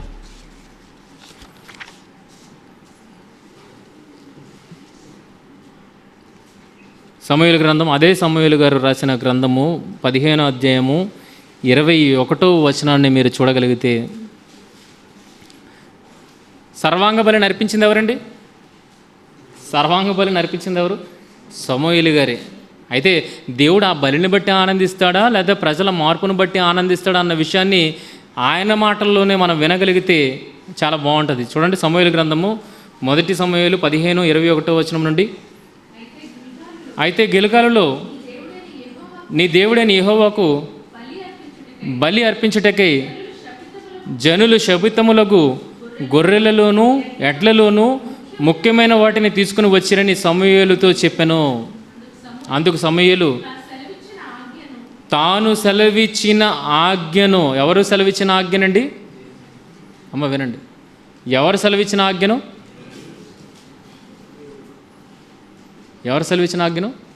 దేవుడు సెలవిచ్చిన ఆజ్ఞ. అంటే దేవుడు చెప్పిన మాటను ఒకడు గైకొనుట వలన, అంటే దేవుని మాటను ఒకడు వినుట వలన యెహోవా సంతోషించున్నట్లు ఒకడు దహన బలులను అర్పించుట వలన ఆయన సంతోషించునా. అంటే యెహోవా దేన్ని బట్టి సంతోషిస్తున్నాడు అన్న విషయం అర్థమవుతుంది. బలులు బట్ట దేన్ని బట్టి సంతోషిస్తున్నాడని అర్థమవుతుంది.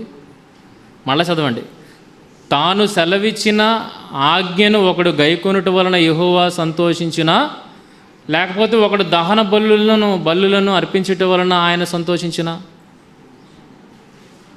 దేని విషయంలో సంతోషిస్తానంటున్నాడు? మాట వినడం కావాలి ఆయన. ఆ మాటకు లోబడి నువ్వు ప్రవర్తించేవాడుగా ఉండడం, అది అక్కడ ఆయన సంతోషిస్తున్నాడే కానీ నువ్వు అర్పించే బలులను ఆయనకు ఎటువంటి సంతోషము లేదు. మరి ఇదే సమూయేలు గారు పైన ఏమో ఇచ్చారు, 7వ అధ్యాయంలో ఏమి ఇచ్చారు? సర్వాంగ బలిని ఆయన ఇచ్చాడు. సర్వాంగ బలిని ఆయన ఇచ్చాడు. ఆయన పక్షముగా చేయబడిన ప్రార్థనను దేవుడు అంగీకరించాడు, ఇజ్రాయెల్కి విజయాన్ని ఇచ్చాడు. మరి దేవుడు ఆ మాటని ఎందుకు విన్నాడు? దేవుడు ఎందుకు విన్నాడు ఆ మాటని? సమూయేలు చేసిన ప్రార్థనను విని ఎందుకు ఇజ్రాయెల్కి విజయాన్ని చేకూర్చాడంటే, దహన బలి అర్పించడాన్ని బట్టి విజయాన్ని ఇచ్చాడా? ఇజ్రాయెల్లో మార్పును బట్టి దేవుడు విజయాన్ని ఇచ్చాడా? దహన బలిని బట్టి దేవుడు ఆనందించాడా? ఇజ్రాయెల్లో మార్పును బట్టి దేవుడు ఆనందిస్తున్నాడా? అంటే ఇప్పుడు సర్వాంగ బలి ఎక్కడ కావాలి? సర్వాంగ బలి ఎక్కడ జరగాలి? జంతువుల్లోనా? ఎక్కడ జరగాలి? మనుషుల్లో జరగాలి. దేవుడు ఎక్కడ ఆనందిస్తున్నాడు? ఆ బలిలో ఆనందించట్లేదు దేవుడు. అందుకే అంటాను, సమాజానికి అర్థం కాలేదు, ఈ వచనాన్ని మామూలుగా చదువుతున్న మనకు కూడా అర్థం కాలేదు. ఏంటి మనకంటే గొప్పగా మాంసప్రియుడు అయిపోయాడు దేవుడు అనుకుంటున్నాం. ఇది లేకపోతే దేవుడికి ముద్ద దిగదు అన్నట్లుగా మాట్లాడుకుంటున్నాం. ఇది కాదు దేవుడు ఇచ్చేది. దేవుడు ఎక్కడ ఆనందిస్తున్నాడు? అది హోమరూపకమైన ఆహారము అని చెప్తున్నాడు, సువాసన గల హోమము అని చెప్తున్నాడు. దేనిని బట్టి అది మాట్లాడుతున్నాడని చూడగలిగితే నీలో మార్పును చూసి ఆయన ఆనందిస్తున్నాడు. నీలో మార్పును చూసి ఆయన ఆనందిస్తున్నాడే కానీ ఆయన బలిని కోరేవాడు కానే కాదు.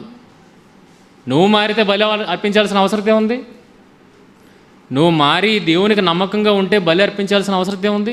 చెప్తాను, ముందుకెళ్తాను. అయితే ఇదే సమూయేలు గారు ఏమంటున్నారు?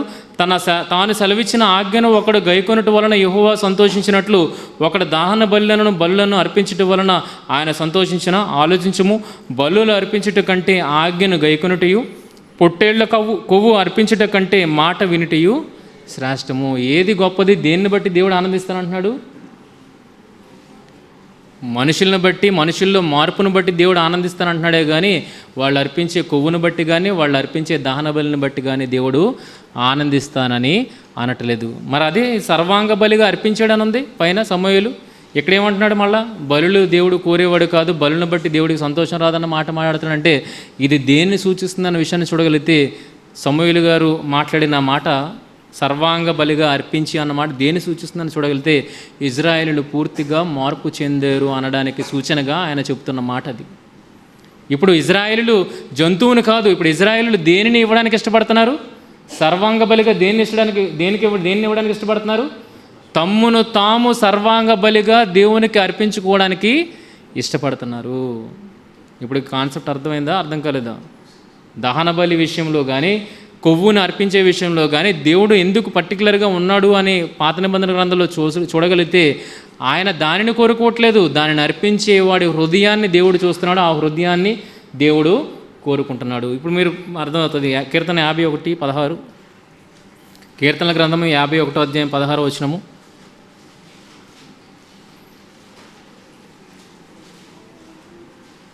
కీర్తనల గ్రంథము 51:16వ వచనము. నీవు బలిని కోరుకోను వాడవు కావమ్మయ్యా. దేవుడు ఆన్సర్ ఇస్తున్నాడు. చూడండి, దేవుడు మాట్లాడుతున్నాడు. నీవు బలిని కోరుకుని వాడవు కావు, కోరిన ఎడల నేను అర్పించుదును. నా దగ్గర తక్కువ లేదు. పశువులకి, గొర్రెలకు, మేకలకు, ఎడ్లకు, కోళ్లకు నా దగ్గర తక్కువ లేదు. నా దగ్గర బోల్డ్ ఉన్నాయి. అవన్నీ నీకు అర్పించాలంటే అర్పించేస్తాను. కానీ నువ్వేం కోరుకుంటున్నావు? అది కాదు కోరుకుంటున్నది. నువ్వు నా దగ్గరున్న మేక, నా దగ్గరున్న దూడ, నా దగ్గరున్న కోడి కాదు నువ్వు కోరుకుంటుంది. నువ్వేం కోరుకుంటున్నావు? అలా కోరుకుంటే నీకు ఏనాడో ఇచ్చేద్దు అన్నింటినీ. కానీ నువ్వు కోరుకుంటున్నది ఏంటి? బలిని కాదు. దహన బలి నీకు ఇష్టమైనది కాదు. విరిగిన మనస్సే దేవునికి ఇష్టమైన బలులు. దేవా, విరిగి నలిగిన హృదయమును నీవు అలక్ష్యము చేయవు. విరిగి నలిగిన మనస్సును నీవు అలక్ష్యము చేయవు. అలా విరిగి నలిగిన మనసుతో ఎవడైతే వచ్చి పశువును వధించి దాని అవయవాలన్నింటినీ అక్కడ దహన బలిపీఠం మీద అర్పిస్తున్నాడో అది దేవుడు అంగీకరిస్తున్నాడో. దేన్ని బట్టి అంగీకరిస్తున్నాడు? పశువుని బట్టి కాదు. ఆయనకు మాంసం ఇష్టమే కాదు. ఆ ఇచ్చేవాడి మనస్సును చూస్తున్నాడు, ఇచ్చేవాడి హృదయాన్ని చూస్తున్నాడు. ఎలా ఉంది ఇప్పుడు హృదయం? ఒకప్పుడు దేవునికి వ్యతిరేకంగా ఉండేది హృదయం, ఇప్పుడు ఎలా ఉంది హృదయం? ఆ దేవుణ్ణే స్మరించేవాడుగా, ఆ దేవుణ్ణే హృదయంలో పెట్టుకొని పూజించేవాడుగా వాడు మారిపోయాడు. ఇది దేవుడికి కావాలి. ఏది కావాలి? ఈ వచనాన్ని బట్టి ఏమర్థమవుతుంది మనకి? దేవుడు ఏది కోరుకుంటున్నాడు? పశువుల బలినా? లేదు. ఆ బలిని అర్పిస్తున్నప్పుడు నువ్వు చూసావా, ఆ పశువు నీకు బదులుగా ఏమవుతుందంటే హతమవుతుంది. ఆ పశువు అవయవాలన్నింటి కూడా దహింపబడుతున్నప్పుడు దేవుడు స్వీకరిస్తున్నాడు అన్న విషయంలో ఏమర్థమవుతుందంటే, ఇదిగో ఇక మీద నీకు వ్యతిరేకంగా చేస్తున్న పాపం విషయంలో నేనేంటి చచ్చిన వాడను. రెండోది, ఇక మీద నేను బ్రతుకున్న ఈ జీవితకాలంలో ఈ అవయవాలన్నీ ఎవరి కొరకు నేను దహిస్తాను? నా అవయవాలన్నింటిని ఎవరి కొరకు నేను దహిస్తాను? నీ కొరకు దహిస్తాను అన్నది ఒప్పుకోలుగా మనం ఏం చేస్తున్నాం? ఒక పశువును వధిస్తున్నాం, ఆ పశువు యొక్క అవయవాలన్నింటినీ దహిస్తున్నాం. ప్రియమైన వాళ్ళరా, కానీ మనిషి దేవుడు బలులను కోరుకునేవాడు కాడు, హృదయం యొక్క మార్పును కోరుకునేవాడు. ఆయన ఎలాంటి హృదయాన్ని అలక్ష్యం చేయడట? బలినైనా నిర్లక్ష్యం చేస్తాడేమో, కానీ ఏది నిర్లక్ష్యం చేయడట? ఆయన విరిగి నలిగిన హృదయమును ఆయన అలక్ష్యము చేయడు. నీ కటాక్షము చెప్పున సీయోనును మేలు చేయము, యెరూషలేము యొక్క గోడలను కట్టించుము, అప్పుడు నీతియుక్తమైన బలులు, దహన బలులు, సర్వాంగ హోమములను నీకు అంగీకృతము లగును. ఏమంటున్నాడండి? హృదయం మారితే ఆటోమేటిక్గా నీలుండి వచ్చేవేంటి? హృదయం మారితే ఆటోమేటిక్గా నీలుండి వచ్చేవేటి? నీ ఆ ప్రతి ఒక్క అవయవాన్ని, నీదైన ప్రతి ఒక్క అవయవాన్ని ఎవరి కొరకు వాడతావు? దేవుని కొరకు వాడతావు. ప్రియమైన వల్ల ఇది దేవుడు కోరుకుంటున్నది.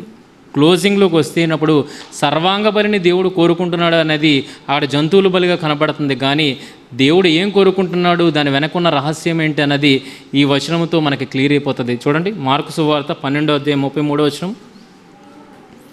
మార్కు సువార్త 12:33 దేవుడు మనుషుడు ఏం మాట్లాడుతున్నాడు? మార్కు సువార్త 12:33. నీ పూర్ణ హృదయముతోనూ, పూర్ణ వివేకముతోనూ, పూర్ణ బలముతోనూ ఆయనను ప్రేమించుటయు, ఒకడు తన్నువలే తన పొరుగువారిని ప్రేమించుటయు సర్వాంగ హోమములన్నింటికంటేను బలుల కంటేను అధికమని ఆయనతో చెప్పాను. దేనికంటే ఎక్కువట? సర్వాంగ హోమములన్నింటికంటేను బలుల కంటేను అధికము. ఏది అధికమని చెప్తున్నాడు? నీ పూర్ణ హృదయముతోనూ, పూర్ణ వివేకంతోనూ, పూర్ణ బలముతోనూ ఆయనను ప్రేమించుటయు. అంటే దేవుణ్ణి ప్రేమించే విషయంలో నువ్వు మొదటగా ఉండాలి. దేవుణ్ణి ప్రేమించేవంటే నీ నుండి ఎటువంటి తప్పులు దొరలవు, నువ్వు పాపం చేసేవాడుగా ఉండవు, నీ మార్గము నుండి తొలగిపోయేవాడుగా నువ్వు ఉండవు. కనుక ఎవరిని ప్రేమించేవాడుగా ఉండాలి? దేవుణ్ణి ఎలా ప్రేమించాలి? పూర్ణ హృదయముతోనూ, పూర్ణ వివేకముతోనూ, పూర్ణ బలముతోనూ ఆయన ప్రేమించేవాడుగా ఉండాలి. అలా ఉంటూ నీ తోటివారిని నువ్వు ప్రేమించగలిగితే అది దేనికంటే ఎక్కువ అని చెప్తున్నాడు? సర్వాంగ హోమములన్నింటికంటేనూ బలుల కంటేనూ అధికమని ఆయనతో చెప్పాను. గనక దేవుడు దేన్ని బట్టి ఇష్టపడుతున్నాడు చెప్పండి? జంతు బలిని కోరుతున్నాడు దేవుడు? అంగాలుగా కత్తిరించి ఆ ప్రతి అంగాన్ని దహించమని దేవుడు కోరుకుంటున్నాడా? లేదు. దేన్ని కోరుకుంటున్నాడంటే, నువ్వు అది సూచనగా ఇస్తున్నావు, కానీ అది దేనికి సూచనగా ఇస్తున్నావో దానినే దేవుడు కోరుకుంటున్నాడు. దేన్ని? నీ హృదయ మార్పును దేవుడు కోరుకుంటున్నాడు. ఎలా మారావు? ఇప్పుడు దేవుణ్ణి ప్రేమించేవాడుగా మారావు. ఆ దేవుణ్ణి ప్రేమిస్తున్నాడని చెప్పుకుంటున్న నీవు నీ సహోదరులను కూడా ప్రేమించేవాడుగా నువ్వు మారావు. అదే కదా స్టార్టింగ్లో ఏముంది? ఒక సహోదరుడి మీద ద్వేషం ఉంది. దేవుణ్ణి బట్టి ఏం చేశాడు? దేవుడు అంటే ప్రేమిస్తున్నాడు, కానీ దేవుడు అన్నాడు, నువ్వు బలిచ్చే ముందు ఒక్కసారి ఆలోచించుకొని నీకు ఎవరైనా శత్రువులుగా ఉన్నారేమో ఆలోచించుకోమన్నప్పుడు ఆలోచించాడు. ఒకడున్నాడు, మొదట వెళ్ళి వాడితో సమాధానపడు. అంటే దేవుని మాట వింటున్నాడే కదా. దేవుడు చెప్పాడు, ఇదిగో నువ్వు విరోధంగా ఉన్నావు, ఇలాగ నువ్వు ఒకరితో విరోధంగా ఉండి నాకు అర్పణ అర్పించడం వల్ల నేను స్వీకరించను. నువ్వేం చేయాలి? ఆ విరోధాన్ని తొలగించుకోవాలి, ఆ తర్వాత వచ్చి నువ్వు అర్పించు. కనుక దేవుడు ఏది కోరుకుంటున్నాడు అన్న విషయాన్ని చూడగలిగితే మనిషి హృదయం యొక్క మార్పు. హృదయం మారితే నువ్వు ఏదో జంతువుని చంపి అవయవాలను ఇవ్వడం కాదు, దహన బలికి ఇవ్వడం కాదు. నువ్వేం చేస్తావు? నిన్ను నువ్వు చంపుకొని, నీ కోరికల విషయంలో నిన్ను నువ్వు చంపుకొని నీ ప్రతి ఒక్క అవయవాన్ని దేవునికి ఏం చేస్తావు? సర్వాంగ హోమముగా సమర్పించుకుంటావు. ఇది దేవుడు కోరుకుంటున్నాడు. ఇది కావడానికి ఇది వచ్చిందనడానికి సూచనగా ఆ రోజు ప్రజలు అక్కడ ఇచ్చారు, నిజంగా నా కుమారుడు మార్పు చెందాడని దేవుడు ఆ అర్పణను అంగీకరించాడు ప్రియమైన వల్ల. అవునా? ఇది అర్థం కాక జనాలు బలులు అర్పించుకోవడంలో ఉండిపోయారు. తప్పు చేయడం బలి అర్పించడం, తప్పు చేయడం బలి అర్పించడం, అది అలవాటుగా మారిపోయింది. కానీ దేనికి సూచనగా అది ఉన్నదంటే, ఇక నేను జీవితంలో తప్పు చేయను, ఇదిగో నిన్నే సేవించేవాడిగా ఉంటానని విరిగి నరిగిన హృదయంతో అర్పణ తీసుకొచ్చేవాడిది దేవుడు అంగీకరిస్తున్నాడు. కానీ వీళ్ళు ఎలా అర్థమైంది, నేను పాపం చేసిన ఏమున్నది, నేను పాపం చేసిన ఏముంది, ఒక బలి అర్పించేస్తే చాలు దేవుడు నా పాపాన్ని కడిగి వేస్తాడు అన్నది అర్థమైంది సమాజానికి. అందుకే ఆ బలులు అర్పించే ప్రాసెస్ ఏమైందో తెలుసా, ఆ బలులు అర్పించే ప్రాసెస్ ఏమైపోయిందో తెలుసా, వ్యాపారముగా తర్వాత కాలంలో మారిపోయింది. యేసుక్రీస్తు కాలానికి ఎలా ఉంది, యేసుక్రీస్తు కాలానికి ఎలా ఉంది, అది దేవాలయం ఎలా మారిపోయింది, వ్యాపారపు టిల్లుగా మారిపోయింది. వ్యాపారపు టిల్లుగా మారిపోయింది. అంటే అక్కడ ఆల్రెడీ జంతువులన్నీ రెడీగా ఉంటాయి. వీడు తప్పు చేసి వచ్చేసి ఏం చేసేవాడు, జంతువుని తీసుకోవడం, బలిచ్చేయడం, అయిపోయింది. దేవుడు నన్ను క్షమించేసాడు అనుకుంటున్నాడు, వెళ్ళిపోతున్నాడు, మళ్ళీ తప్పు చేస్తాడు, మళ్ళీ బలిచ్చేస్తున్నాడు. ఇది అర్థం కాక సమాజం దేవుని ఇంటిని వ్యాపార పిల్లుగా చేసినప్పుడు యేసుక్రీస్తు వారు అక్కడికి వచ్చి ఆ వ్యాపారముగా చేసిన ప్రతి దాన్ని తోలివేసినట్టుగా మనకు యోహాను సువార్త 2వ అధ్యాయంలో కనబడుతుంది. అది కనబడుతూ యేసుక్రీస్తు వారు సమాజానికి అర్థం చేయించడానికి ఆయన ప్రయత్నం చేశాడు. ఏమనంటే, ఇదిగో దేవుడు బలులు కోరుకునేవాడు కాదు, దేవుడు బలులు కోరుకునేవాడు కాదు, దేవుడు ఏం కోరుకుంటున్నాడు అన్న విషయాన్ని మనందరికీ అర్థం చేయించడానికి తానే బలి అయ్యాడు ప్రియమైన వర్లారా. ఎలాగా ఆయన ఎలాగున్నాడు, స్వరూపమైనను సొగసైనను లేనివాడుగా ఉన్నాడు అన్న విషయాన్ని మనం చూడగలుగుతాం. స్వరూపమైనను సొగసైనను లేనివాడుగా ఉన్నాడంటే, ఎవరికైనా కొవ్వు పడితేనే కదండి ముఖం కళగా ఉంటుంది, కొవ్వు పడితేనే కదా ముఖం కలగా ఉంటుంది, లేకపోతే కలగా ఉంటుందా? కనుక యేసుక్రీస్తు వారిలో స్వరూపమైనను సొగసైనను లేదు అని అంటే, ఆయన తన కొవ్వునంతటిని కరిగించుకుంటున్నాడు. దేని విషయంలో కరిగించుకుంటున్నాడు, దేని విషయంలో, ప్రభు నిమిత్తము, ప్రభు సేవ నిమిత్తము తన ఒంటిలో ఉన్న కొవ్వును కరిగించుకుంటున్నాడు. కనుక ఆయనలో ఏం లేదు, సొగసైనను స్వరూపమైనను లేదు. అది మొదట అర్పించిన లాంటి బలి లాంటిది కదా, కొవ్వునంతటినీ తీసి సపరేట్ చేసి ఇదిగో నాకు అర్పించు అన్నది ఎక్కడ కనబడుతుంది, తన జీవితంలో అర్పిస్తున్నట్టుగా కనబడుతుంది. రెండవ బలిని చూడగలిగితే, సర్వాంగ బలి ఏదైతే ఉందో ఆ బలిని తన శరీరాన్ని సిలువకు కొట్టుకొని ప్రతి అవయవాన్ని గాయపరుచుకొని ఆ ప్రభు కొరకు తను అర్పించుకున్న స్థితిలో సర్వాంగ హోమ బలి కనబడుతుంది ప్రియమైన వాళ్ళరా. అర్థమైందా, అర్థం కలదా? మొదట ఆయనలో సొగసైనను స్వరూపము లేదంటే కొవ్వును దహించేశాడు, దేవునికి బలిగా ఇచ్చేశాడు. రెండోది, తన శరీరాన్ని సిలువకు మేకులు కొట్టి తన రక్తాన్ని పూర్తిగా భూమి అనే బలిపీఠం మీద కార్చి తనను తాను దేవునికి సమర్పించుకున్నాడు. తద్వారా సమాజానికి ఏం నేర్పించాడంటే, ఇదిగో నువ్వు జంతువులు కోనివ్వడం కాదురా, జంతువుల అవయవాలను తెగనరికి దేవునికి బలిగా ఇవ్వడం కాదు, ఎవరినివ్వాలి బలిగా, నిన్ను నువ్వే దేవునికి సమర్పణ చేసుకో అన్న విషయాన్ని యేసుక్రీస్తు వారు తన జీవితము ద్వారా మనకు సూచిస్తున్నారు ప్రియమైన వల్ల, సూచిస్తున్నారు. కనుక దేనికి సూచనగా ఇచ్చాడు అని అంటే, అది ఆ బలిని ఎందుకు ఆ దేవుడు అంగీకరించేటట్లు ఉన్నాడంటే అది సూచనగా ఇవ్వబడింది. దేనికి సూచన అంటే, నీ మార్పుకు సూచనగా ఉంది. నీ మార్పుకు ఎలాంటి మార్పు అంటే, ఇక నేను అన్య దేవతల పక్కకు తిరగను, నేను నిన్నే సేవించేవాడినిగా ఉంటాను, నీ మాట వినేవాడినిగా ఉంటాను, నీ ముందు నేను తగ్గించుకునేవాడినిగా ఉంటాను అను పట్టుదల కలిగి ఎవరైతే మార్పు చెందుతారో అటువంటి మార్పు చెందిన హృదయానికి సూచనగా అక్కడేముంది, ఆ బలి అనేది అక్కడ మనకు కనబడుతుంది. అలా మారినవాడు ఇక దహన బలులు అర్పించాల్సిన అవసరత లేదు, తన్ను తానే అర్పించుకుంటాడు ప్రియమైన వాళ్ళరా. అర్థమైందా, అర్థం కలదా? యేసుక్రీస్తు వారు మాట్లాడుతూ హెబ్రీలకు రాసిన పత్రిక ముగించుకుందాం. హెబ్రీలకు రాసిన పత్రిక 10వ అధ్యాయము 7వ వచనం చూడండి. 10వ అధ్యాయం 7వ వచనం ఏమంటున్నాడు చూడండి, క్లారిటీగా అర్థమవుతుంది. అప్పుడు నేను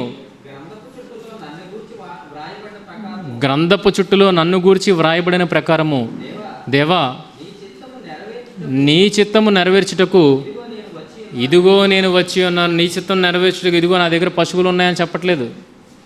ఏమంటున్నాడు, ఇదిగో నీ చిత్తము నెరవేర్చుటకు ఇదిగో నేను వచ్చి ఉన్నాను, నేనున్నాను నీ చిత్తాన్ని నెరవేర్చడానికి. నీ చిత్తాన్ని నెరవేర్చడానికి, నీ ఇష్టమైన హోమ రూపముగా మారడానికి నేనున్నాను. నాకు ఒక శరీరాన్ని ఇచ్చావు కదా, నాకు ఒక శరీరాన్ని ఇచ్చినప్పుడు జంతు శరీరం ఎందుకు నీకు అన్న ఆ తెలివిని మనందరికీ అనుగ్రహించాడు ప్రియమైన వాళ్ళ. అప్పటి వరకు లేకపోతే సమాజం బలుని ఇచ్చుకుంటూనే ఉండేది. ఇచ్చుకుంటూనే ఉండదు. ఎందుకు ఇస్తున్నారో కూడా తెలియదు. ఈ రోజుకి మనం ఇస్తున్నాం, ఎందుకు ఇస్తున్నాం కూడా మనకి తెలియదు. ఎందుకు ఇస్తున్నామంటే నీలో మార్పుకు సూచనగా దానిని ఇచ్చేవాడుగా ఉన్నావు ప్రియమైన వాళ్ళ. నీలో మార్పుకు సూచనగా, మార్పు ఎప్పుడైతే వచ్చిందో నువ్వు బలులను ఇవ్వాల్సిన అవసరత లేదు. అందుకని యేసుక్రీస్తు వారు అక్కడ చూడండి అర్థం చేసుకున్నాడు. అర్థం చేసుకున్న తర్వాత తన శరీరాన్నే బలిగా దేవునికి అర్పించినట్లు అక్కడ కనబడుతుంది. చదువు కిందకి.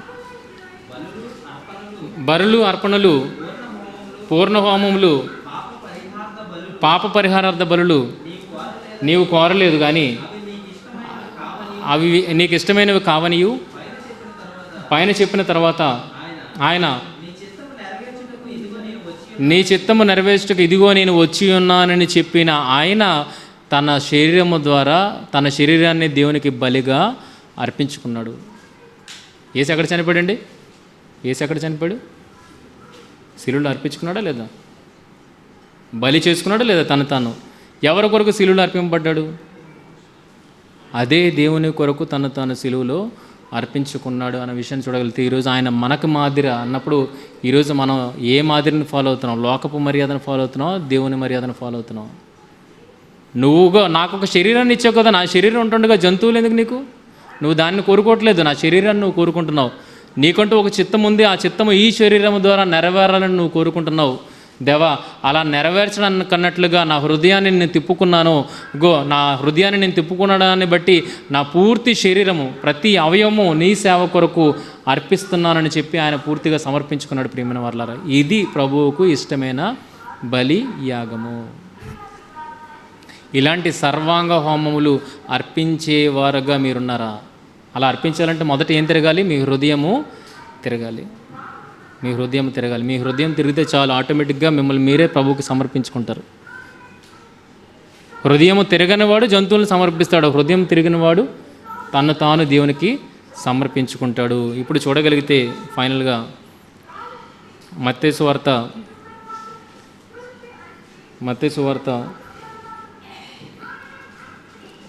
22వ అధ్యాయము 37వ వచనం చూడండి. 22వ అధ్యాయం 37వ వచనం.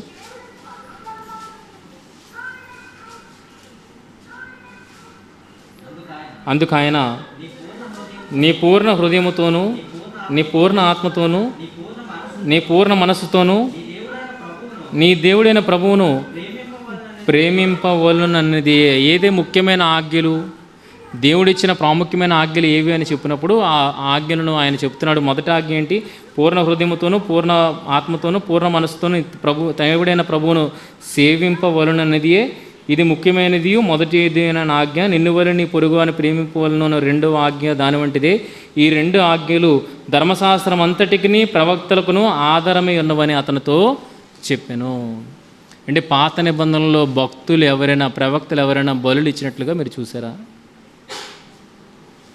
పాత నిబంధనలో ప్రవక్తలు ఎవరైనా బలులు ఇచ్చినట్లుగా చూసారా? ఎందుకు బలు ఇవ్వలేదు? ఏది ఆధారం చేసుకున్నారు? ఏ మాటలను ఆధారం చేసుకుని వాళ్ళు బ్రతికారు? అలా ఆధారం చేసుకుని బ్రతికిన వాళ్ళు బలులు అర్పించాల్సిన అవసరత లేదు. ఎందుకంటే తమను తామే అర్పించుకుంటూ వస్తున్నారు. తమను తామే అర్పించుకునే స్థితికి వెళ్ళిపోయినప్పుడు నువ్వు బలులు అర్పించాల్సిన అవసరత లేదు. ఆ స్థితికి రావడానికి వచ్చాను అనడానికి సూచనగా బలులు ఇచ్చారు తప్పితే తర్వాత బలులు ఇవ్వాల్సిన అవసరత లేనే లేదు. ప్రియమైన వారలారా, అదే అంటున్నాడు కదా ఇక్కడ. 2 ఆజ్ఞలు ఉన్నాయి. ఆ 2 ఆజ్ఞలు ధర్మశాస్త్రం అంతటికి ప్రవక్తలకును ఆధారమై ఉన్నవని అతనితో చెప్పాను అని అంటే ప్రవక్తల్లో ఏ ఒక్కరు బలులు ఇవ్వలేదు. ఎందుకు ఇవ్వలేదంటే తమ్మును తామే బలిగా దేవునికి సమర్పించుకున్నారు. నిన్నువే సమర్పించుకున్నప్పుడు ఇంకొక జంతువు ఎందుకు? కనుక యేసుక్రీస్తు వారి జీవితాన్ని చూడగలిగితే తన్ను తాను సమర్పించుకున్నారు. సర్వాంగ హోమముగా తన శరీరమును దేవునికి సమర్పించుకున్నారు ఆయన సేవలు అన్నది మీకు అర్థమైతే ఈరోజు ఆ బలి ఎందుకు ఇవ్వబడింది అని చూడగలిగితే, దేవుడు దేన్ని చూస్తున్నాడని చూడగలిగితే బలిని కాదు, ఆ బలి సూచనగా ఉంది, కానీ ఆ సిద్ధపాటును దేవుడు చూస్తున్నాడు. అక్కడ పాపము నుండి తిరిగిన వారి హృదయం యొక్క సిద్ధపాటుకు సూచనగా ఏమివ్వబడింది? సర్వాంగ బలి, అక్కడ జంతు బలి ఇవ్వబడింది. దాని అర్థం ఏంటంటే, ఇదిగో ఇక నేను సిద్ధపడ్డాను, నీ కొరకు నన్ను నేను అర్పించుకోవడానికి నేను సిద్ధపడ్డాను అనడానికి సూచనగా ఆ బలి అనేది ఆ రోజుల్లో ఇచ్చారు. అది మనకు అర్థమైతే దేవుని పక్కకు పూర్తిగా తిరగగలిగితే బలులు ఇవ్వాల్సిన అవసరం లేదు. మనం ఏం చేస్తాం? మనల్ని మనం దేవునికి అర్పించుకోవడానికి ముందుకు వెళ్తాం. కనుక దేనికంటే ఏది గొప్పదంట? దేనికంటే ఏదిగో సర్వాంగ హోమములు అన్నింటికంటేనూ బలుల కంటేనూ అధికమని ఆయనతో చెప్పను. ఏది? దేవుని మాటను వినడం, ఆ మాట ప్రకారము మనము జీవించడమే బలి కంటే ఉత్తమమైనది అన్న విషయాన్ని చెప్తున్నాడు ప్రియమైన వాళ్ళారా. బలి కంటే ఉత్తమమైనది కనుక అర్పించిన సమూయేలు గారే మరలా మాట్లాడుతున్నారు. బలి అర్పించిన సమూయేలు గారే మరలా మాట్లాడుతున్నారు. ఏమనంటే, ఇదిగో దేవుడు బలులను కోరుకోవట్లేదు. మొదట ఏం కోరుకుంటున్నాడు? ఆయన మాటను వినేటట్లుగా నువ్వు ఉండాలని కోరుకుంటున్నాడు. విన్న మాట బట్టి నడుచుకునేవాడుగా ఉండాలని నేను కోరుకుంటున్నాడు. ఇది నువ్వు సర్వాంగ బలిగా నువ్వు అర్పించుకోవడం. జంతు బలి నాకొద్దు. నేను ఎందుకు ప్రాక్టీస్లో పెట్టాడంటే ఈ స్థితికి రావడానికి. దాన్ని ఎందుకు ప్రాక్టీస్లో పెట్టాడంటే ఈ స్థితికి నువ్వు రావడానికి. ఈ స్థితికి నువ్వు రావడానికి. ఏ స్థితికి? నిన్ను నువ్వుగా సర్వాంగ హోమముగా నువ్వు అర్పించుకోవడానికి. అదే మాట ఉంటుంది కదా రోమీయులకు రాసిన పత్రిక 12వ అధ్యాయము 1వ వచనంలో అదే మాట ఉంటుంది. మొదటి 2 వచనంలో అదే మాట ఉంటుంది. చూడండి. కాబట్టి సహోదరులారా, పరిశుద్ధమును దేవునికి అనుకూలమునైన సజీవ యాగముగా మీ శరీరంలో ఆయనకు సమర్పించుకొనిడి. ఏది కోరుకుంటున్నాడు దేవుడు? ఏది కోరుకుంటున్నాడు? కనుక అపార్థాలన్నీ తొలగింపబడతాయి. ఎప్పుడంటే లోతుల్లోనికి వెళ్ళినప్పుడు ప్రతి అపార్థము తొలగింపబడుతుంది. దేవుడు మాంసప్రియుడు కాదు. మనకంటే ఎక్కువగా అన్నింటికో స్పెషలైజ్ చేసి అన్నింటినీ తినడానికి ఆయన ఇష్టపడట్లేదు. దేన్ని బట్టి ఆయన ఇష్టాన్ని చూపెడుతున్నాడంటే ఆ బలిని అర్పిస్తున్న నిన్నుని బట్టి ఆయన ఆనందిస్తున్నాడు. బలిని బట్టి కాదు, ఆ బలి అర్పిస్తున్న నిన్ను బట్టి ఆయన ఆనందిస్తున్నాడే కానీ ఆయన మాంసప్రియుడు కాదు ప్రియమైన వాళ్ళరా. అది మన కొరకు సృజింపబడింది. మనం దాని ద్వారా ఆనందం పొందాలి, తృప్తి పొందాలని దేవుడు మన కోసం ఇచ్చాడు కానీ దానిని ఆయన ఆగ్రహించడానికంటూ జంతువులను చేసుకోలేదు. కానీ ఎందుకు అది ఇవ్వబడుతుందంటే మనుషులు తెస్తారన్నారు కనుక ఆయన అంగీకరించే స్థితిలో ఉంటాను అని చెప్పాడు. అంగీకరించే స్థితిలో ఉంటానని చెప్పాడు. అలాగని మనుషులు ఎందుకు తెస్తున్నారంటే తప్పిపోయిన వారుగా ఉన్నారు కనుక ఇదిగో నీకు వ్యతిరేకంగా బ్రతికిసం ఎన్నాళ్ళు, ఇక నుండి వ్యతిరేకంగా బ్రతకము అన్న సూచనగా ఏమిస్తున్నారు? తమ చేతిలో జంతువుల మీద ఉంచి ఏం చేస్తారో జంతువుని వధ చేస్తున్నారు. ఆ జంతువుని ప్రతి అవయవాన్ని దహించేదిగా చేస్తున్నారు. ఇప్పుడు ఈరోజు పశువు ఉన్నది, రేపు పొద్దున ఎవరుంటారు? నేనుంటాను అనడానికి సూచనగా దానిని ముందుగా ప్రభువుకి ఇచ్చారు. దానిని బట్టి ప్రభువు ఆనందించాడు. ఆ నిర్ణయం గొప్పది. ఆ నిర్ణయాన్ని బట్టి ప్రభువు ఆనందిస్తున్నాడు. నీ అర్పణను బట్టి కాదు, ఆ నిర్ణయాన్ని బట్టి ప్రభువు ఆనందించేవాడుగా ఉన్నాడు. కనుక ఏది ప్రాముఖ్యమైనదనే విషయాన్ని చూడగలిగితే దేవుణ్ణి ప్రేమించడం, ఆ దేవుణ్ణి ప్రేమించిన ఆయన చెప్పిన మాటను మనము గైకొనడం అనేది ఇంపార్టెంట్. ఆ మాట కొరకు మనల్ని మనం అర్పించుకోవడం ఇంపార్టెంట్. కానీ మన సర్వాంగ బలి దేవుడు కోరుకుంటున్నాడే కానీ జంతు బలిని ఆయన కోరుకోవట్లేదు ప్రియమైన వాళ్ళరా. ఓకేనా? ఇంకా ఇప్పటికైనా పరమార్థాన్ని ఎరగండి. జంతువుని బలియడం కాదు, మనల్ని మనం దేవునికి బలిగా అర్పించుకునే స్థితికి మనం అందరం వెళ్ళాలి అని మిమ్మల్ని కోరుకుంటూ నా మాటలు ముగిస్తున్నాను. ప్రార్థన చేసుకుందాం. అవును, మిక్కులుగా ప్రేమించు మా కన్న తండ్రి, దేవా, బలి అనేది దాన్ని దేవా మీరు ఏర్పాటు చేసి అందులో నుండి మమ్మల్ని ఒక అమూల్యమైన స్థానానికి మమ్మల్ని నడిపించడానికి మీరు ప్రారంభించిన పునాది తండ్రి అది. దేవా ఈరోజు మేము దాన్ని అర్థం చేసుకున్నాం తండ్రి. కానీ యేసుక్రీస్తు వారు ఏ రోజు అర్థం చేసుకున్నారు? అర్థం చేసుకున్న వానిగా తను తాను మీ కొరకు బలిగా అర్పించుకున్నారు తండ్రి. దేవా ఆయన ఎరుగమని చెప్పుకుంటున్న మేము తండ్రి, దేవ కేవలం మాటల వరకే పరిమితమయ్యామే కానీ దేవ సంపూర్ణంగా మీకు సమర్పించుకునే స్థితిలో మేమే ఒకరము లేము అన్న విషయం మాకు అర్థమవుతుంది తండ్రి. దేవా విషయాన్ని గ్రహించిన మేము తండ్రి మాటలను అపార్థం చేసుకొని హేళన చేసేవారము ఉండకుండా మాటలో ఉన్న ఉన్నత భావాన్ని గ్రహించిన వారముగా ఇక మీదట తండ్రి మమ్మల్ని మేము మీకు అర్పించుకునే స్థితిలోనికి మేము వెళ్ళినట్లుగా మమ్మల్ని అందరినీ నడిపించమని మిమ్మల్ని ప్రార్థిస్తూ ప్రాధేయపడుతూ దేవా ఆ రకముగా తండ్రి మేము బ్రతికి మిమ్మల్ని ఆనందపరిచే వారముగా మేము ఉండినట్లు సహాయం దయచేయమని మహిమ ఘనత ప్రభావాలు మీకే ఆరోపిస్తూ యేసుక్రీస్తు వారి అతి శ్రేష్టమైన పవిత్రమైన ఉన్నతమైన నామంలో ఈ ప్రార్థన మనవులు అడిగి వేడుకుంటున్నాం మా తండ్రి. ఆమేన్.